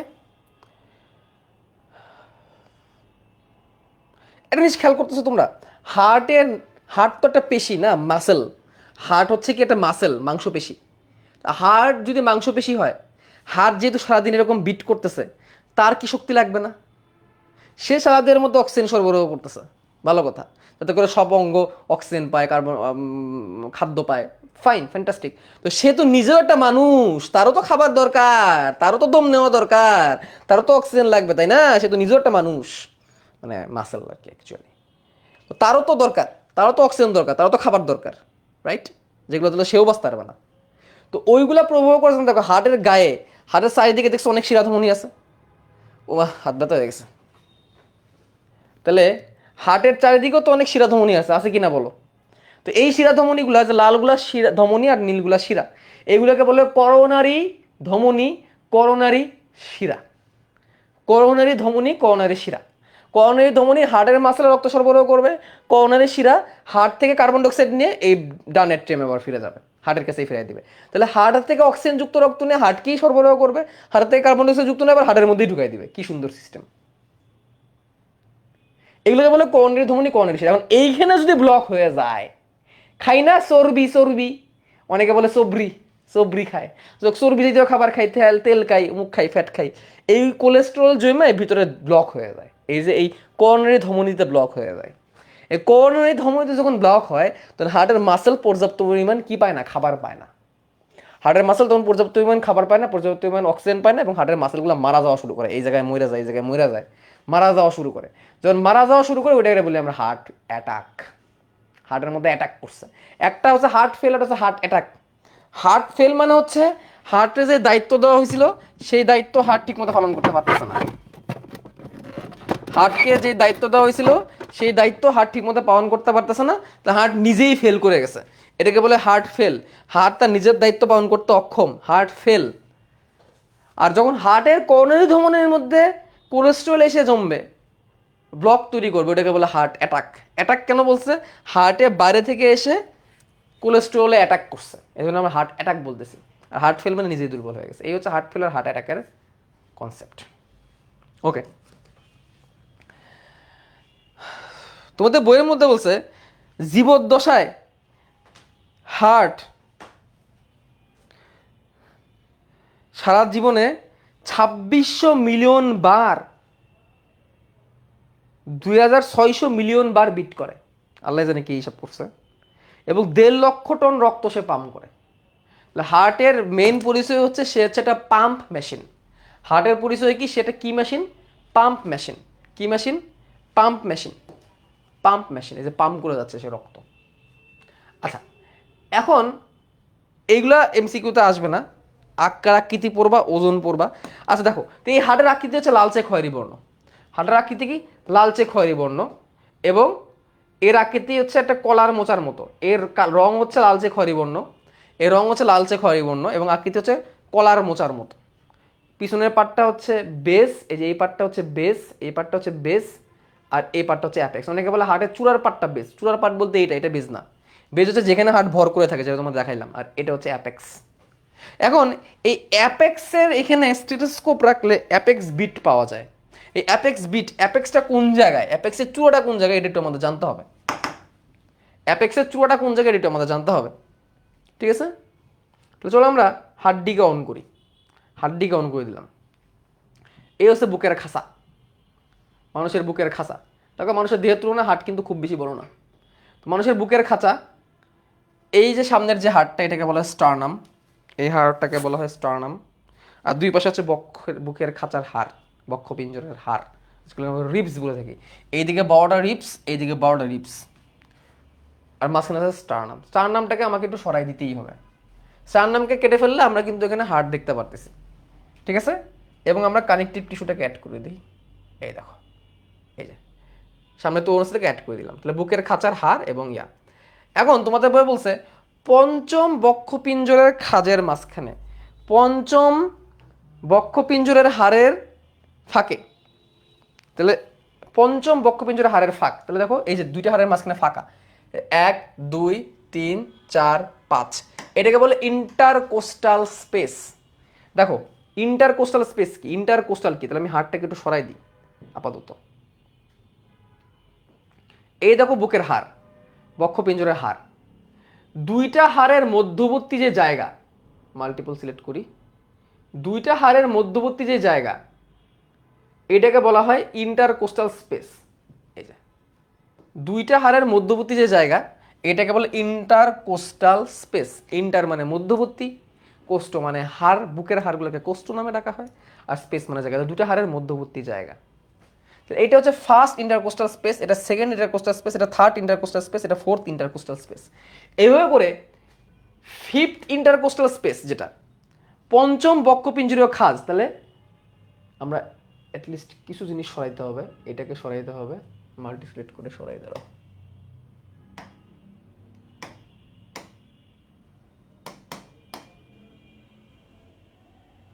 হাইট এগুলো থাকুক, সমস্যা নেই। তাহলে এটা দিয়ে আমরা দেখতে পারতেছি, এই দেখো প্রথম হাড় দ্বিতীয় হাড়ের মাঝখানে প্রথম স্পেস, দ্বিতীয় স্পেস, তৃতীয় স্পেস, চতুর্থ স্পেস, পঞ্চম স্পেস। এই পঞ্চম স্পেসের ফাঁকে, আমি এভাবে গুনতে পারবো, যাদের যাদের একটু স্কিনি আমার মতো তারা গুনতে পারবে। তাহলে প্রথম স্পেস, দ্বিতীয় স্পেস, তৃতীয় স্পেস, চতুর্থ স্পেস, পঞ্চম, আবার একটু গুনতে হবে তারা। সবাই নিজেরা ট্রাই করে দেখতে পারো। এটা হচ্ছে ক্লাভিকল, কলার বোন, প্রথম স্পেস, দ্বিতীয় স্পেস, তৃতীয় স্পেস, চতুর্থ স্পেস, পঞ্চম স্পেস, এই ঠিক এই জায়গাটায় পঞ্চম স্পেস। এবং মিড লাইন থেকে মোটামুটি 3 ইঞ্চি দূরে থাকবে। এই যে মিড লাইন থেকে মোটামুটি 3 ইঞ্চি দূরে থাকবে। তো এটা আইডেন্টিফাই করার বেস্ট ওয়ে হচ্ছে ব্রেস্ট যে নিপলটা থাকে, স্তনবৃন্ত, সেখান থেকে একটু নিচে আমি কি গুনতেছি, ভাত তো এইদিকে ধরতে, এখান থেকে একটু নিচে এবং ডান দিকে, ঠিক এই জায়গাটায় সহজ সিস্টেম বের করার।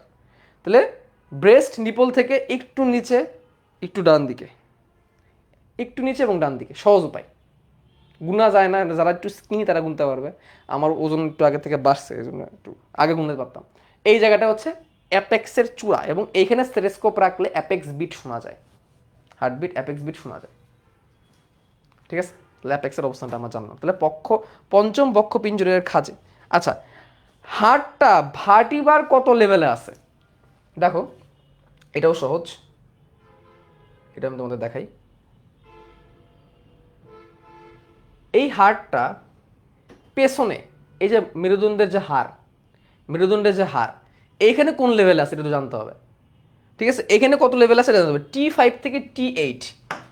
তাহলে এটা হচ্ছে T5, T4, T5, T6, T7, T8। দেখো এতটুকু জায়গা জুড়ে কিন্তু হাড়টা আছে। দেখো এই যে এখানে যেটুকু সবুজ হলো, এতটুকু জায়গা জুড়ে কিন্তু হাড়টা আছে, এতটুকু জায়গা জুড়ে কিন্তু হাড়টা আছে, এই যে যেটা সবুজ হয়েছে, রাইট? এতটুকু জায়গা জুড়ে কিন্তু হাড়টা আছে। এই দেখো, এই যে হার্টের চূড়া অ্যাপেক্স, খেয়াল করো, হার্টের চূড়া অ্যাপেক্স এই লেভেলে, হার্টের মাথাটা এই লেভেলে। T5 থেকে T8 লেভেল, T5 থেকে T8 লেভেল, এটা কি? T5 মানে থোরাসিক 5। এই দেখো আমাদের মেরুদণ্ডের যে হাড় আছে 33টা, এর মধ্যে প্রথম 7টাকে বলা হয় সার্ভাইকাল বা গ্রীবাদেশীয় কশেরুকা, এটাকে বলা হয় এস। পরের 12টাকে বলা হয় থোরাসিক, টি। পরের 5টাকে বলা হয় লাম্বার, এল। পরের 5টাকে বলা হয় স্যাক্রাল, এস। আর একদম লাস্টের 4টাকে বলা হয় কক্সিক্স, সি। তাহলে খেয়াল করে দেখো, 4, 3, 2, 1, 9, 10, 11, 12, এই যে 12টা হাড়, এই 12টা হাড়, এই 12টা হাড় থেকেই কিন্তু মেরুদণ্ডের পিঠের অংশটা তৈরি হয়েছে। এই 12টা হাড়কে বলা হয় থোরাসিক ভার্টিব্রা। কি বলা হয়? থোরাসিক ভার্টিব্রা, বক্ষদেশীয় কশেরুকা। ঠিক আছে, এই 12টা। এবং আরো একটা স্ট্রেঞ্জ জিনিস আছে, কি জানো? আমাদের বুকের পাঁজরের হাড় কয়টা? 12 12, 24টা। দেখো এই যে 24টা বের হইছে, এই দিক থেকে 12টা বের হইছে, এই দিক থেকে 12টা বের হইছে, প্রত্যেকটা ভার্টিব্রার সাথে অ্যাটাচড হবে। দেখো এই যে সর্বশেষ হাড়টা, এই দেখো সর্বশেষ হাড়টা, বুকের যেটাকে আমরা খাঁচার হাড় বলি, বাংলাটাকে ছাটুনির হাড় বলে গ্রামের অঞ্চলে, আমাদের গ্রামে। তাহলে এই যে 12 নম্বরটা, এই যে প্রথমটা, খেয়াল করছো? খেয়াল করো, এই যে 12 নম্বরটা, এই যে প্রথমটা, এই 12টা হাড়ের দুই সাইড থেকে এরকম ডানার মতো করে বের হয়, আর আরো দুইটা হাড়। তো এইগুলোকে বলা হয় থোরাসিক ভার্টিব্রা। প্রথমটাকে বলা হয় T1, দ্বিতীয়টাকে বলা হয় T2, তৃতীয়টাকে বলা হয় T3, T4, T5, T6, T7, T8, T9, T10, T11, T12। তো হার্টের লেভেল হচ্ছে T5 থেকে T8, T5 থেকে T8 এই লেভেলে হার্ট আছে। এগুলো সার্জারির ক্ষেত্রে খুব কাজে লাগে। তাহলে এইভাবে গুনতে পারে T5 থেকে T8 লেভেলে আমাদের হার্টটা স্টে করতেছে, T5 থেকে T8 লেভেলে, থোরাসিক 5 থেকে থোরাসিক 8 লেভেলে। এটা জানতে হবে, এটা তোমার আলিমসের ইনফরমেশন আছে। তাহলে আমরা বলতে পারি থোরাসিক 5 থেকে থোরাসিক 8 লেভেলে হার্টটা আছে, এবং এটা ডায়াফ্রামের ঠিক উপরে, ডায়াফ্রামের ঠিক উপরে তার অবস্থান। ডায়াফ্রামটাকে যদি আমি অন করে দিই এবং কিছু মাসেল আমি যদি সরাই দিই, তাহলে তোমরা দেখতে পারবা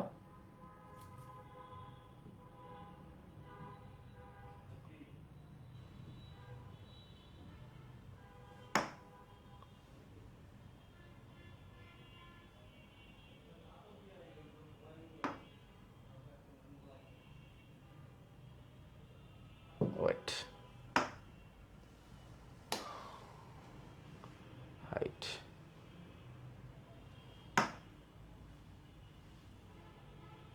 হাইট, একটু দাঁড়ো,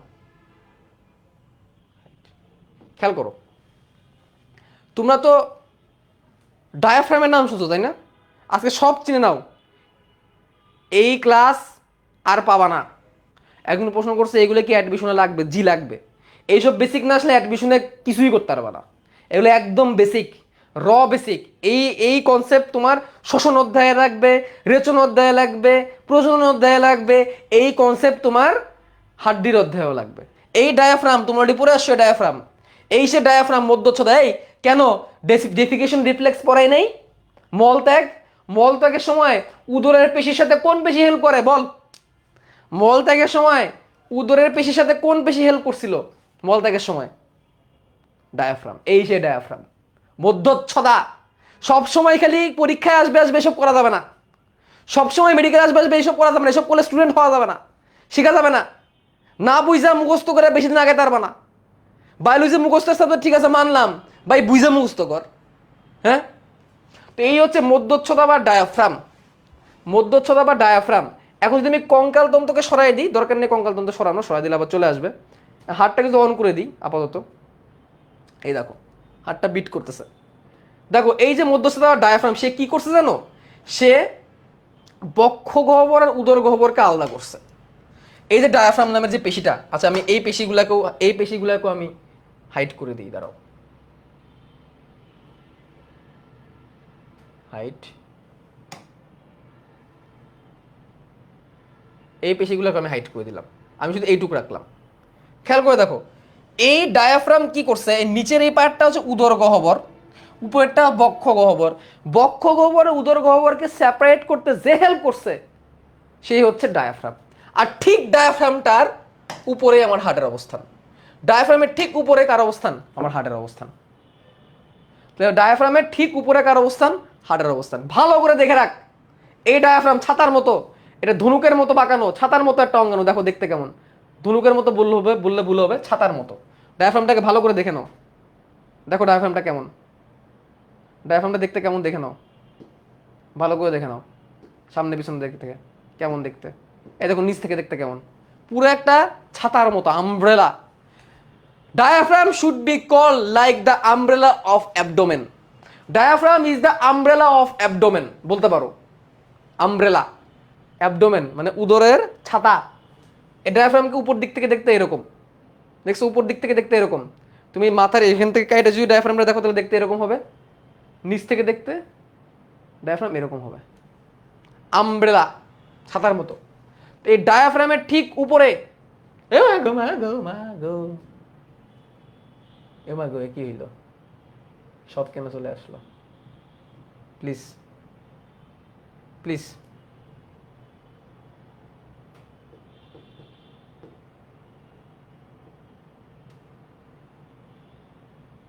ও না না না, প্লিজ প্লিজ। এগুলো হাইড করতে খুব প্যারা। তাহলে এই হচ্ছে ডায়াফ্রাম, ডায়াফ্রামের ঠিক উপরে। এখন দেখো বুকের বাম দিকে না ডান দিকে বলো, বুকের বাম দিকে না ডান দিকে? এবার প্রশ্ন হচ্ছে বুকের বাম দিকে না ডান দিকে। This is a very important question. আমরা হাত দিকে সরাই দিতে পারতাম, সমান দরকার নেই। আমরা এবার রেসপিরেটরি সিস্টেমটাকে অ্যাড করি, ফুসফুসটাকে অ্যাড করি, তাহলে ভালো হবে। ফুসফুস অ্যাড করে দিলাম। তো দেখো দুই ফুসফুসের মাঝে, দুই ফুসফুসের মাঝে, দুই ফুসফুসের মাঝে অফ করে দিই, সামান্য একটু বাম দিকে কাত হয়ে আছে। এর যদি মিড লাইন হয়, বন্ধ, এর যদি মিড লাইন হয়,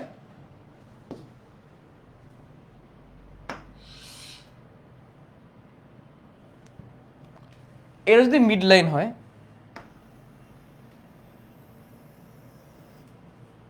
মধ্যবর্তী লাইন যদি এটা হয়,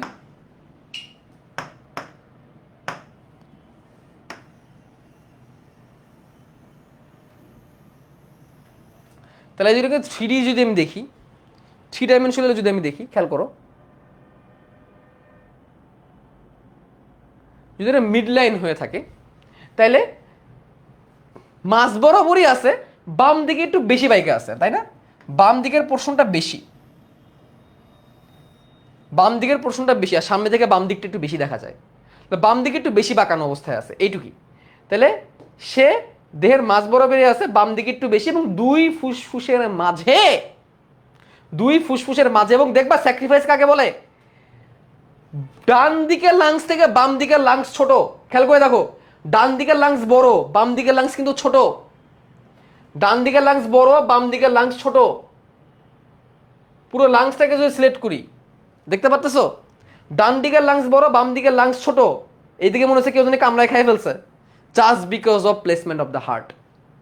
হার্টকে জায়গা দেওয়ার জন্য বাম দিকের হার্ট থেকে ডান দিকের হার্টটা বড়, বাম দিকেরটা ছোট, হার্টকে জায়গা দেওয়ার জন্য। হার্ট বাম দিকে একটু বেশি জায়গা নিয়ে থাকতে পছন্দ করে, এই প্রিভিলেজ হার্টকে দেওয়া হয়েছে। তাহলে এখন হার্টের অবস্থানকে আমরা বলতে পারবো না this is the heart, this is the heart, fade others, বাকিগুলোকে আমি একটু ফেড করে দিলাম হার্টকে রেখে। This is the heart which is situated at the, আচ্ছা বাংলায় বলি, হার্ট বক্ষগহ্বরের মাঝে বাম দিকে একটু বেশি বাঁকা হয়ে তার অবস্থান, ভার্টিব্রাল T5 থেকে T8 লেভেলে সে থাকে, অর্থাৎ থোরাসিক কশেরুকা T5 থেকে T8 লেভেলে থাকে, যার অ্যাপেক্সের অবস্থান পঞ্চম বক্ষদেশীয় পাঁজরের ফাঁকে, এবং ডায়াফ্রামের ঠিক উপরে দুই ফুসফুসের মাঝে বাম দিকে বাঁকা হয়ে হার্ট অবস্থান করে। ভাই এখন হার্টের অবস্থান নিয়ে কয়টা কথা মনে রাখবি জাস্ট, কি, T5 থেকে T8, ফিফথ ইন্টারকোস্টাল স্পেসে অ্যাপেক্স, দুই ফুসফুসের মাঝে বাম দিকে একটু বেশি বাঁকা হয়, ডায়াফ্রামের ঠিক উপরে বক্ষগহ্বরে। এখন আজকের পরে যদি হার্টের চিত্র দেখায়, হার্টের চিত্র না দেখায়, হার্টের লাইন লেখা যদি কেউ অবস্থান জিজ্ঞাসা করে, পারবি কি পারবি না বল? হার্টের অবস্থান যদি কেউ জিজ্ঞেস করে, এই লালচি খয়েরি বর্ণের 8 সেন্টিমিটার, 12 সেন্টিমিটার এবং 8 সেন্টিমিটার প্রস্থ বিশিষ্ট বা 9 সেন্টিমিটার প্রস্থ বিশিষ্ট অঙ্গটার যদি অবস্থান আজকে জিজ্ঞেস করে তোদের, পারবি কি পারবি না? যদি পারিস তাহলে বাবা একটু কমেন্টে লিখে দে, আমি আসতেছি 1 মিনিট 2 মিনিট, কমেন্টে হার্টের অবস্থানটা লেখো, যাই যেরকম পারো।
হার্টের অবস্থান শিখে ফেললাম আমরা। Fantastic, congratulations, very good. দুই ফুসফুসের মাঝে বাম দিকে একটু বেশি বাঁকা হয়, ডায়াফ্রামের উপরে, থোরাসিক 5 থেকে 8, অ্যাপেক্সের অবস্থানটা একটু বলে দিবা তাহলে হবে ইনশাল্লাহ। তো দারুণ দিয়েছিলাম। এখন দেখো এই জিনিসটা আমি মুখস্থ করে এক লাইন পড়ে দিতে পারতাম, বলতো এই মুখস্থ কর, মুখস্থ কর, বুঝছো বুঝছো, কতক্ষণ মনে রাখতে পারতা, কতক্ষণ মনে রাখতে পারতা। এখানে হ্যাঁ অবভিয়াসলি এখানে মনে রাখার অনেক কিছু আছে, T5 থেকে T8, পঞ্চবক্ষ ভিতরে ফাঁক, ডায়াফ্রাম, এই সেই অনেক কিছু মনে রাখার ব্যাপার আছে। কিন্তু ভাই একবার যখন তোরা ভিজুয়ালাইজ করে নিতে পারছিস বাবা, তারপরে কিন্তু ব্যাপারটা এখন ইজি। চাইলে এখন ভোলা যাবে না, চাইলে এখন ভোলা সম্ভব না। আমি বারবার বলি মুখস্থ কর বাবা, কিন্তু বুঝা, বুঝা বুঝা। আর ভিজুয়ালাইজ করলে কি মুখস্থ করা সহজ হয় না কঠিন হয়? তারপরে যে কেন মানুষ গালি দেয় বুঝি না, গালি খাইতে খাইতে অভ্যাস হয়ে গেছে, গাই লাগে না। ঠিক আছে, ওকে।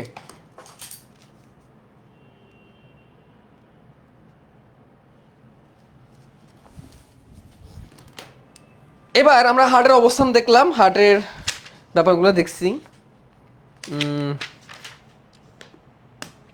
এবার আমরা হার্টের কভারিংটা নিয়ে একটু আলোচনা করি। কভারিংটা আরও ইন্টারেস্টিং, আরও ইন্টারেস্টিং কভারিংগুলো। তাহলে আমরা মাসেল সরাই দিই, তারপরে হাড্ডি সরাই দিই, আমরা ফুসফুস সরাই দিই, আমরা শুধু হার্ট রাখি। হার্টের উপরে কভারিং আছে কিন্তু, হ্যাঁ হার্টের উপরে কভারিং আছে, এই যে কভারিংটা, এটাকে আমরা পেরিকার্ডিয়াম বলি। হার্টের উপরে যে কভারিংটা, heart and pericardium, heart and pericardium রেখে আমি বাকি সব হাইট করে দিই। এই দেখো এখন যেটুকু বস্তু এখানে আমি দেখতে পারতেছি, এখন ওটা হার্টটা দেখতে একটু ডিফারেন্ট মনে হচ্ছে না?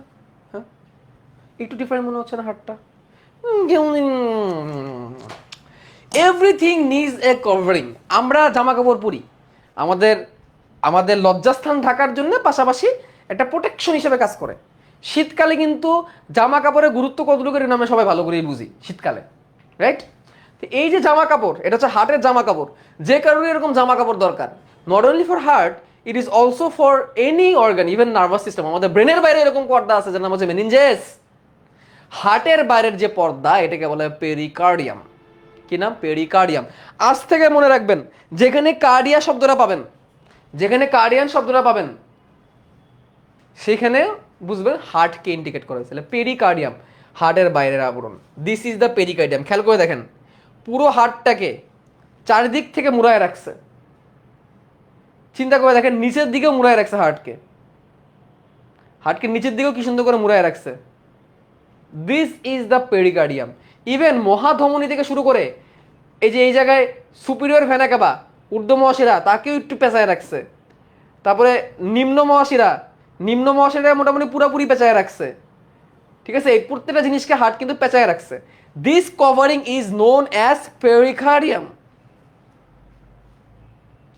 কি বলে? পেরিকার্ডিয়াম। হার্টের আবরণটাকে বলা হয় পেরিকার্ডিয়াম। এই পেরিকার্ডিয়াম বেশি ঢং হয়ে গেছে। এই পেরিকার্ডিয়াম, এই পেরিকার্ডিয়াম, এই পেরিকার্ডিয়ামটা দুই স্তরী। কয় স্তরে? দুই স্তরী। কয় স্তরী? দুই স্তরী। পেরি মানে আসলে কি? একজন বলছে পেরি মানে কি? পেরি বলতে আসলে পেরিফেরাল, দূরত্ব বুঝায়, দূরবর্তী বুঝায়, দূরে, সাইডে। তো এটা তো সাইডেই, দূরে সাইডে এরকম টাইপের। তো এখানে পেরি বলতে আবরণ, পেরি বলতে আবরণ। পেরিঅস্টিয়াম হাড্ডির আবরণ, পেরিকন্ড্রিয়াম তরুণাস্থির আবরণ, পেরি। আবার পেরিফেরাল মানে দূরবর্তী। তো এই এই পেরি এই এই এই এই এই যে আবরণটা তুমি একটু দেখার চেষ্টা করো, এই হচ্ছে আবরণ। দেখো আবরণটা কেমন, সেটা কিন্তু জাস্ট আবরণটা, এটার ভিতরে কিন্তু কিছু নাই, ফাঁকা আবরণটা। এবং দেখো সে তার মতো পর্যাপ্ত পরিমাণ ছিদ্র রাখছে, ছিদ্র করে রাখছে কি কি করার জন্য? তার নালীগুলাকে বের করার জন্য। ঠিক আছে, তো হাত যখন বিট করে পেরিকার্ডিয়ামটা এভাবে সংকোচন প্রসারণ হয়। হার্ট যখন বিট করে তখন পেরিকার্ডিয়ামটা এভাবে কি হয়? সংকোচন প্রসারণ হয়। ঠিক আছে, বিট যখন বেড়ে যায় তখন সে জোরে সংকোচন প্রসারণ হয়। That's it. তো এই হচ্ছে পেরিকার্ডিয়াম, সে দ্বিস্তরী। বাপরে বাপ।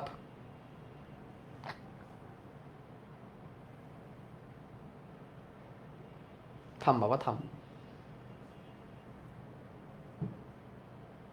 এই পেরিকার্ডিয়াম। তো পেরিকার্ডিয়ামটাকে আমরা বুঝেছি দ্বিস্তরী। বাইরের দিকে হচ্ছে ফাইব্রাস পেরিকার্ডিয়াম, ভিতরের দিকে সেরাস পেরিকার্ডিয়াম। ভাইয়া ফাইব্রাস আর সেরাস, বাইরের দিকে তন্তুময় পেরিকার্ডিয়াম, ভেতরের দিকে সেরাস পেরিকার্ডিয়াম। পেরিকার্ডিয়ামকে দুইটা স্তরে ভাগ করা যায়। তা বাইরের দিকের যে পেরিকার্ডিয়াম তো দুই স্তরই, তাই না?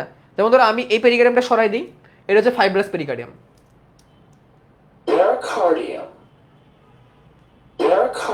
এবার ফাইব্রাস বলছ না কেন? ফাইব্রাস পেরিকার্ডিয়াম, তন্তুময় পেরিকার্ডিয়াম। এইটাকে যদি আমি সরাই দিই, ডিয়ার স্টুডেন্টস খেয়াল করো, এটাকে যদি আমি সরাই দিই, আরেকটা পেরিকার্ডিয়াম পাইলাম আমরা। এটা হচ্ছে সেরাস পেরিকার্ডিয়াম, এটা হচ্ছে সেরাস পেরিকার্ডিয়াম। এটাকেও সরাই দিই চলো আমরা। আরো একটা পেরিকার্ডিয়াম, এটা হচ্ছে ভিসেরাল পেরিকার্ডিয়াম। এটাকেও সরাই দিই। এইবার আমরা সরাসরি হার্টে চলে গেছে, হুইচ ইজ অ্যাপিকার্ডিয়াম। এটা সরাসরি হার্ট, অ্যাপিকার্ডিয়াম, এবং তার উপরে একটু ফ্যাট লাগানো থাকে, ফ্যাট, অ্যাপিকার্ডিয়াম বা ফ্যাট। মনে রাখবেন my dear students, visceral pericardium আর হার্টের প্রথম যে লেয়ার অ্যাপিকার্ডিয়াম ওতপ্রোতভাবে লাগানো। এটা আমি পরে বলবো। আসেন আমরা ব্যাক করি।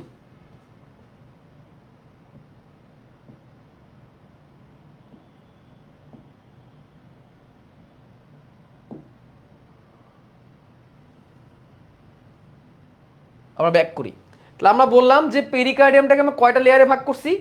পেরিকার্ডিয়ামটাকে আমরা দুটো লেয়ারে ভাগ করছি। তো আমরা একটু লিখি।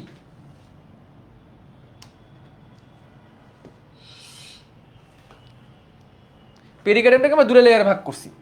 পেরিকার্ডিয়াম দুটো লেয়ার। বাইরের দিকে ফাইব্রাস পেরিকার্ডিয়াম। ফাইবার মানে কি বলো? ফাইবার মানে কি? ফাইবার মানে কি? তন্তু। ফাইবার মানে কি? তন্তু। আর ভিতর দিকে হচ্ছে সেরাস পেরিকার্ডিয়াম। Serous pericardium. তাহলে যেখানেই আমরা পরিপাক অধ্যায়ে সেরাস পাইছি, সেরাস ফ্লুইড, বুঝছি এখানে কিছু লিকুইড টাইপের কিছু আছে। সেরাস শব্দ দেখে বুঝবা লিকুইড বা মিউকাস টাইপের কিছু একটা। মিউকাস তো না, লিকুইড টাইপের কিছু একটা থাকবে। তাহলে বাইরের যে পেরিকার্ডিয়ামটা, ফাইব্রাস পেরিকার্ডিয়াম, এটা তন্তুময়। এটা বাইরে থেকে দেখতে একটু তন্তুর মতো, মানে একটু খসখসা বলতে পারো। ফাইব্রাস পেরিকার্ডিয়াম একটা লেয়ার। এটা কটা লেয়ার? একটা লেয়ার।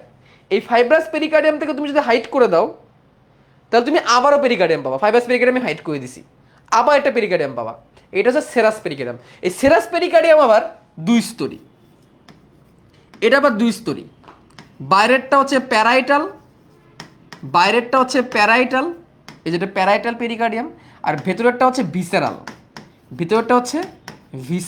এই দেখো প্যারাইটাল, প্যারা শব্দের অর্থ হচ্ছে বাইরের দিকে, আর ভিসেরা মানে হচ্ছে অঙ্গ, নরম অঙ্গের সাথে যে পেরিকার্ডিয়াম হচ্ছে ভিসেরাল পেরিকার্ডিয়াম।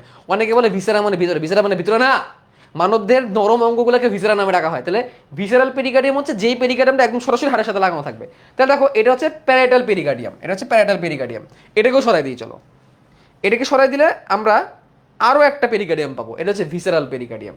আরও একটা পেরিকার্ডিয়াম পাই দিছি। এটা হচ্ছে কি?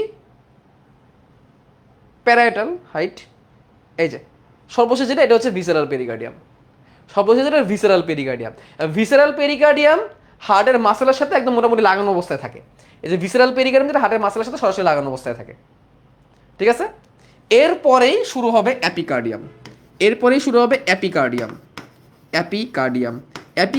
কি? অ্যাপিকার্ডিয়াম হচ্ছে হার্টের মেইন পেশি। এখন শুরু হচ্ছে হার্টের পেশি। হার্টের তো নিজেরও পেশি আছে, তাই না? অ্যাপিকার্ডিয়াম, তারপরে মায়োকার্ডিয়াম এবং সবশেষে অ্যান্ডোকার্ডিয়াম। অ্যাপিকার্ডিয়াম, মায়োকার্ডিয়াম, অ্যান্ডোকার্ডিয়াম, এগুলো হচ্ছে হার্টের পেশি, মেইন পেশি। এগুলো কিন্তু আবরণ না।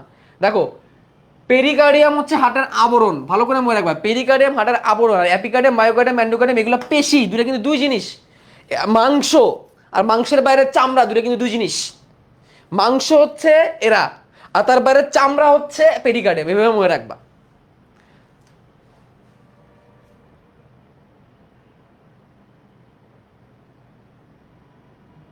ঠিক আছে? এখন দেখো প্যারাইটাল আর ভিসেরাল পেরিকার্ডিয়াম যেটা, এই দুটোর মাঝখানে একটা ফ্লুইড থাকে, এটাকে বলা হয় সেরাস ফ্লুইড বা পেরিকার্ডিয়াল ফ্লুইড বলা হয় এটাকে বলা হয় পেরিকার্ডিয়াল ফ্লুইড। পেরিকার্ডিয়াল ফ্লুইডটা কি করে, এটা কিন্তু এই যে সেরাস পেরিকার্ডিয়ামের তো দুটা লেয়ার, প্যারাইটাল আর ভিসেরাল, এই দুটো হচ্ছে একটা পলিব্যাগের মতো, র্যাপিং করে রাখছে, এই দুটোর মাঝখানে একটা ফ্লুইড আছে। এই ফ্লুইডটা কি করতেছে, হার্টকে যখন বিট করে তখন হার্টকে ঘর্ষণের ফলে ক্ষতিকর অবস্থা থেকে রক্ষা করে। তাহলে আবারও বলতেছি, একদম বাইরে ফাইব্রাস পেরিকার্ডিয়াম ওটা তুলে ফেললে একটা র্যাপিং করার মতো প্যারাইটাল আর ভিসেরাল পাবো। এই প্যারাইটাল আর ভিসেরাল মাঝখানে থাকবে হচ্ছে পেরিকার্ডিয়াল ফ্লুইড, ঘর্ষণের হাত থেকে রক্ষা করবে। আর ভিসেরালের সাথেই লাগানো অবস্থা থাকবে অ্যাপিকার্ডিয়াম, এটা হার্টের প্রধান পেশি, হার্টের মেইন পেশি। মেইন পেশি বলতে হার্টের পেশি অ্যাপিকার্ডিয়াম, যে জায়গায় বিক্ষিপ্তভাবে চর্বি লাগানো থাকবে। খেয়াল করো, পেরিকার্ডিয়ামে অ্যাপিকার্ডিয়ামের গায়ে বিক্ষিপ্তভাবে কি লাগানো থাকে, চর্বি লাগানো থাকে।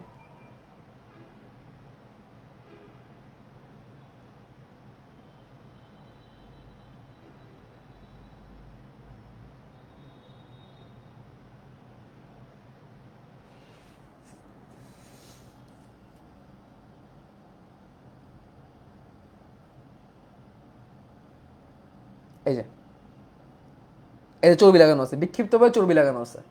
এই বারবার সেম মিস্টেক করি আমি, তো বিক্ষিপ্তভাবে চর্বি লাগানো আছে।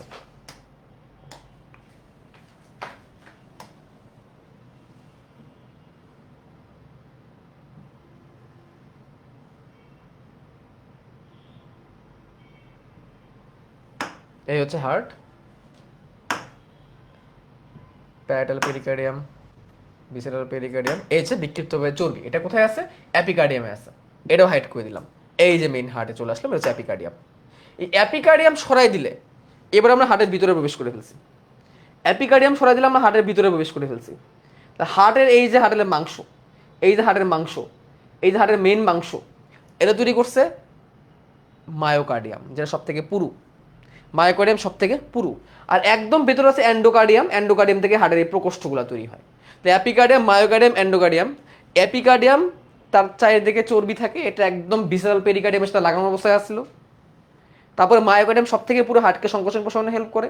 আর একদম ভিতরে অ্যান্ডোকার্ডিয়াম, অ্যান্ডোমানির ভিতরে অ্যান্ডোকার্ডিয়াম কি করতেছে, অ্যান্ডোকার্ডিয়াম হার্টের প্রকোষ্ঠগুলোকে ধারণ করতেছে। তাহলে এই হচ্ছে হার্টের পেশি, এই হচ্ছে হার্টের পেশি, হার্টের পেশি সমূহ। তো ভাইয়া আজকে আমরা খুবই অল্প পড়ছি, আসো, বাট আমরা যা শিখছি তা আসলে বলার বাইরে। জীবদ্দশায় এত এত এত, পুরুষের দেহের ওজন 250 থেকে 390 গ্রাম, স্ত্রীতে 200 থেকে 775 গ্রাম, মাতৃগর্ভে 6 সপ্তাহ 4 সপ্তাহ, এটা আমার আগের এডিশনের বই, এই জন্য 4 সপ্তাহ। মানুষের হৃৎপিণ্ড বক্ষ গহ্বরের মধ্যচ্ছদের উপরে 2 ফুসফুসের মাঝ বরাবর বাম দিকে একটু বেশি বাঁকা হয়ে অবস্থিত। এটা দেখতে ত্রিকোণাকার, গোয়াটি চওড়া ঊর্ধ্বমুখী থাকে, কিন্তু সুচল শীর্ষদেশ থেকে নিচে পঞ্চম বক্ষপিঞ্জরের ফাঁকে অবস্থান করে, যাকে অ্যাপেক্স বলে। দেখো সবই দেখো, আকার আকৃতি লালচে খয়েরি বর্ণের, লালচে খয়েরি বর্ণের, ঊর্ধ্বমুখী অংশটা বেস, ক্রমশ সরু অংশটা অ্যাপেক্স, 12 সেন্টিমিটার ইন্টু 8 সেন্টিমিটার, অনেক বইয়ের মধ্যে 9 সেন্টিমিটার দিয়েছে, এটাও জেনে রাখো, 9 সেন্টিমিটারও করা আছে। আবরণ, হৃৎপিণ্ড একটি পাতলা দ্বিস্তরে আবরণ আবৃত, দ্বিস্তরীয় আবরণ অবশ্যই মাথায় রাখতে হবে, 3 স্তর না কিন্তু। এর নাম পেরিকার্ডিয়াম। পেরিকার্ডিয়ামের বাইরের দিকে তন্তুময় পেরিকার্ডিয়াম বা ফাইব্রাস পেরিকার্ডিয়াম, আর ভিতরের দিকে সেরাস পেরিকার্ডিয়াম। সেরাস পেরিকার্ডিয়াম আবার 2টি স্তরে ভাগ করে, প্যারাইটাল এবং ভিসেরাল। প্যারাইটাল ও ভিসেরাল পেরিকার্ডিয়ামের মাঝখানে পেরিকার্ডিয়াল ফ্লুইড নামক তরল পদার্থ থাকে, তাপ চাপ ঘর্ষণজনিত হাত থেকে হৃৎপিণ্ডের সংকোচনকে নিয়ন্ত্রণ করে।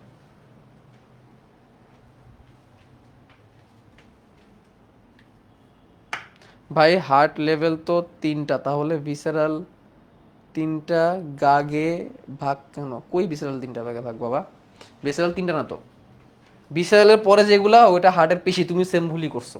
ভিসেরাল পেরিকার্ডিয়াম ওটা হার্টের আবরণ, ওটা এক জিনিস। অ্যাপিকার্ডিয়াম, মায়োকার্ডিয়াম, এন্ডোকার্ডিয়াম ওটা আরেক জিনিস, দুটো দুই জিনিস। অ্যাপিকার্ডিয়াম, মায়োকার্ডিয়াম, এন্ডোকার্ডিয়ামকে ভিসেরাল ভাবা যাবে না, ওটা আরেক জিনিস, ওটা আরেক জিনিস। প্রাচীর, এই যে কার্ডিয়াক পেশি বলা হয়, কার্ডিয়াক পেশি দিয়ে 3 স্তরে থাকে। অ্যাপিকার্ডিয়াম পাতলা স্বচ্ছ যোজক টিস্যু নির্মিত হৃৎপাচিরের সর্ববৃহৎ স্তর, বিক্ষিপ্তভাবে চর্বি লাগানো থাকে। যোজক টিস্যু মানে হচ্ছে এখানে, এখানে রক্তনালিকা টালিকা থাকতে পারে, এই দেখো, এই যে এখানে, এটা কঠিন দরকার নেই। মাইক্রোকার্ডিয়াম পেশি নির্মিত মধ্যবর্তী স্তর, এই স্তরটি সর্বাপেক্ষা পুরু, দৃঢ় প্রকৃতির, সংকোচন প্রসারণে সক্রিয় ভূমিকা পালন করে। আর এন্ডোকার্ডিয়াম এই যোজকটি নির্মিত হৃৎপাচের অন্তঃস্থ স্তর, এটি হৃৎপিণ্ড প্রকোষ্ঠ অন্তঃপ্রাচীর গ্রহণ করে প্রকোষ্ঠের সঙ্গে ঢেকে রাখে, রক্তবাহিকার সাথে হৃৎপিণ্ডের অবিচ্ছিন্ন সংযোগ ঘটায়। তাহলে ভিতরে স্তর তৈরি করে, প্রকোষ্ঠ তৈরি করে, কপাটিকাগুলোকে ঢেকে রাখে এবং রক্তনালিকার সাথে কানেকশন তৈরি করে, এন্ডোকার্ডিয়াম গেল। হৃৎপেশিটা আসলে এখান থেকে পড়ানো উচিত না, হৃৎপেশিটা আসলে আমরা হাড্ডির চ্যাপ্টারে দেখব, হাড্ডির চ্যাপ্টারে দেখবো, তারপর একটু আমি বলে দিই। মনে রাখবো হৃৎপেশি এটা হচ্ছে একটা অনৈচ্ছিক টাইপের পেশি, দেখতে ঐচ্ছিক পেশির মতো। এখানে নলাকার পেশি তন্তু থাকে, অর্থাৎ তন্তুগুলো নলের মতো, যে নলের মতো। প্রতিটি কোষ সার্কোলেমা নামক আবরণে আবৃত, যার মধ্যে নিউক্লিয়াস থাকে। অর্থাৎ আমাদের কোষের যে সাইটোপ্লাজম ওইটাকে বলা হয় সার্কোলেমা, আর কোষের যে ঝিল এটাকে বলা হয় সার্কোলেমা, আর কোষের সাইটোপ্লাজমকে বলা হয় সার্কোপ্লাজম। এখানে অনেক তন্তু থাকে যেগুলো মায়োফাইবিল নামক তন্তু বলে, শাখা দিয়ে তারা যুক্ত থাকে, পুরো চাকতির মতো ইন্টারক্যালেটেড ডিস্ক তৈরি করে। ইন্টারক্যালেটেড ডিস্কই হচ্ছে হৃৎপেশির বৈশিষ্ট্য। 19 পড়ো নাই? 19 পড়ছো তো? হৃৎপেশির কোষগুলো মাইটোকন্ড্রিয়া অনেক বেশি থাকে, যার কারণে অবিরাম শক্তি সরবরাহ করতে পারে, কারণ হার্ট তো বিট করবে, রাইট? সংকোচন প্রসারণ স্বতঃস্ফূর্ত, ছন্দশীল, সংকোচন প্রসারণিত, অনিচ্ছিক, কখনো ক্লান্ত হয় না। দেখো এখানে কয়েকটা এমসিকিউ দিয়ে দিচ্ছে। স্বতঃস্ফূর্ত ছন্দময় সংকোচন প্রসারণ মানে হার্ট নিজে নিজে বিট করতেছে। স্বতঃস্ফূর্ত মানে অটোমেটিক, ছন্দময় সংকোচন প্রসারণ, তাহলে সংকোচন প্রসারণটা ছন্দময়, অটোমেটিক। সম্পূর্ণভাবে অনৈচ্ছিক, এটা কারো নিয়ন্ত্রণ নেই, অটোমেটিক হবে এবং কখনো ক্লান্ত হয় না, হৃৎপিণ্ড কখনো টায়ার্ড হয় না। তুমি এরকম করো, কতক্ষণ পারবা, কতক্ষণ পারবা, কতক্ষণ পারবা এরকম করতে? একটা সময় তো টায়ার্ড হবা, আর সারাদিন বিট করে যাচ্ছে, বাট সে টায়ার্ড হবে না। সারাদিন ট্রাই করে যাবা, তারপর সে বিট হবে না। এই জন্য বলা হয় heart muscle, cardiac muscle never fatigue. Fatigue মানে টায়ার্ড। হৃৎপিণ্ড কখনো অবসন্ন হয় না। এই প্রশ্নটাও আসে, কেন হয় না? রিফ্লেক্টরি পিরিয়ড, এটা পরে পড়াবো। তো এই দেখো, আবার দেখাই। এই হচ্ছে, এবার তুমি যেগুলো যেগুলো পড়ছো এগুলো দেখো, এখান থেকে মিলাই নাও।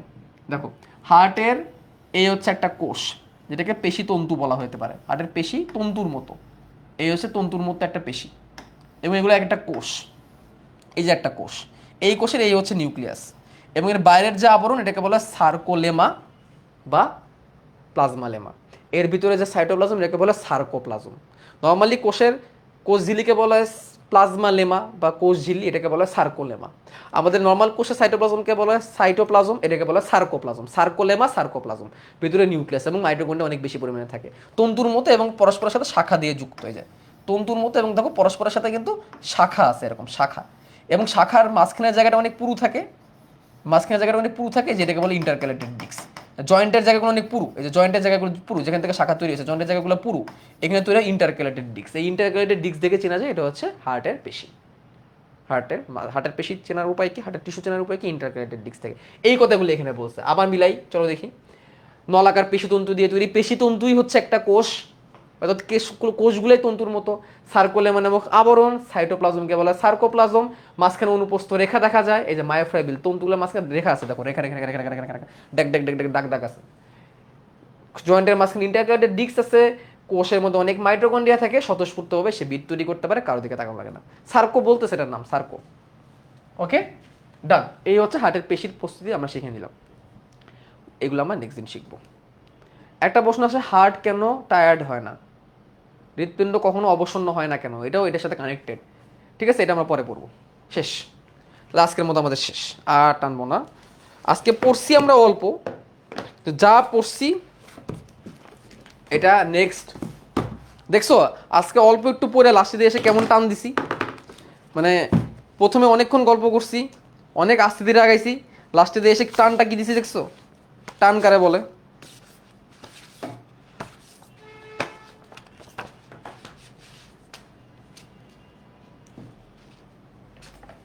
দেখো তো চেনো কি না, চেনো? চেনো কি এগুলা?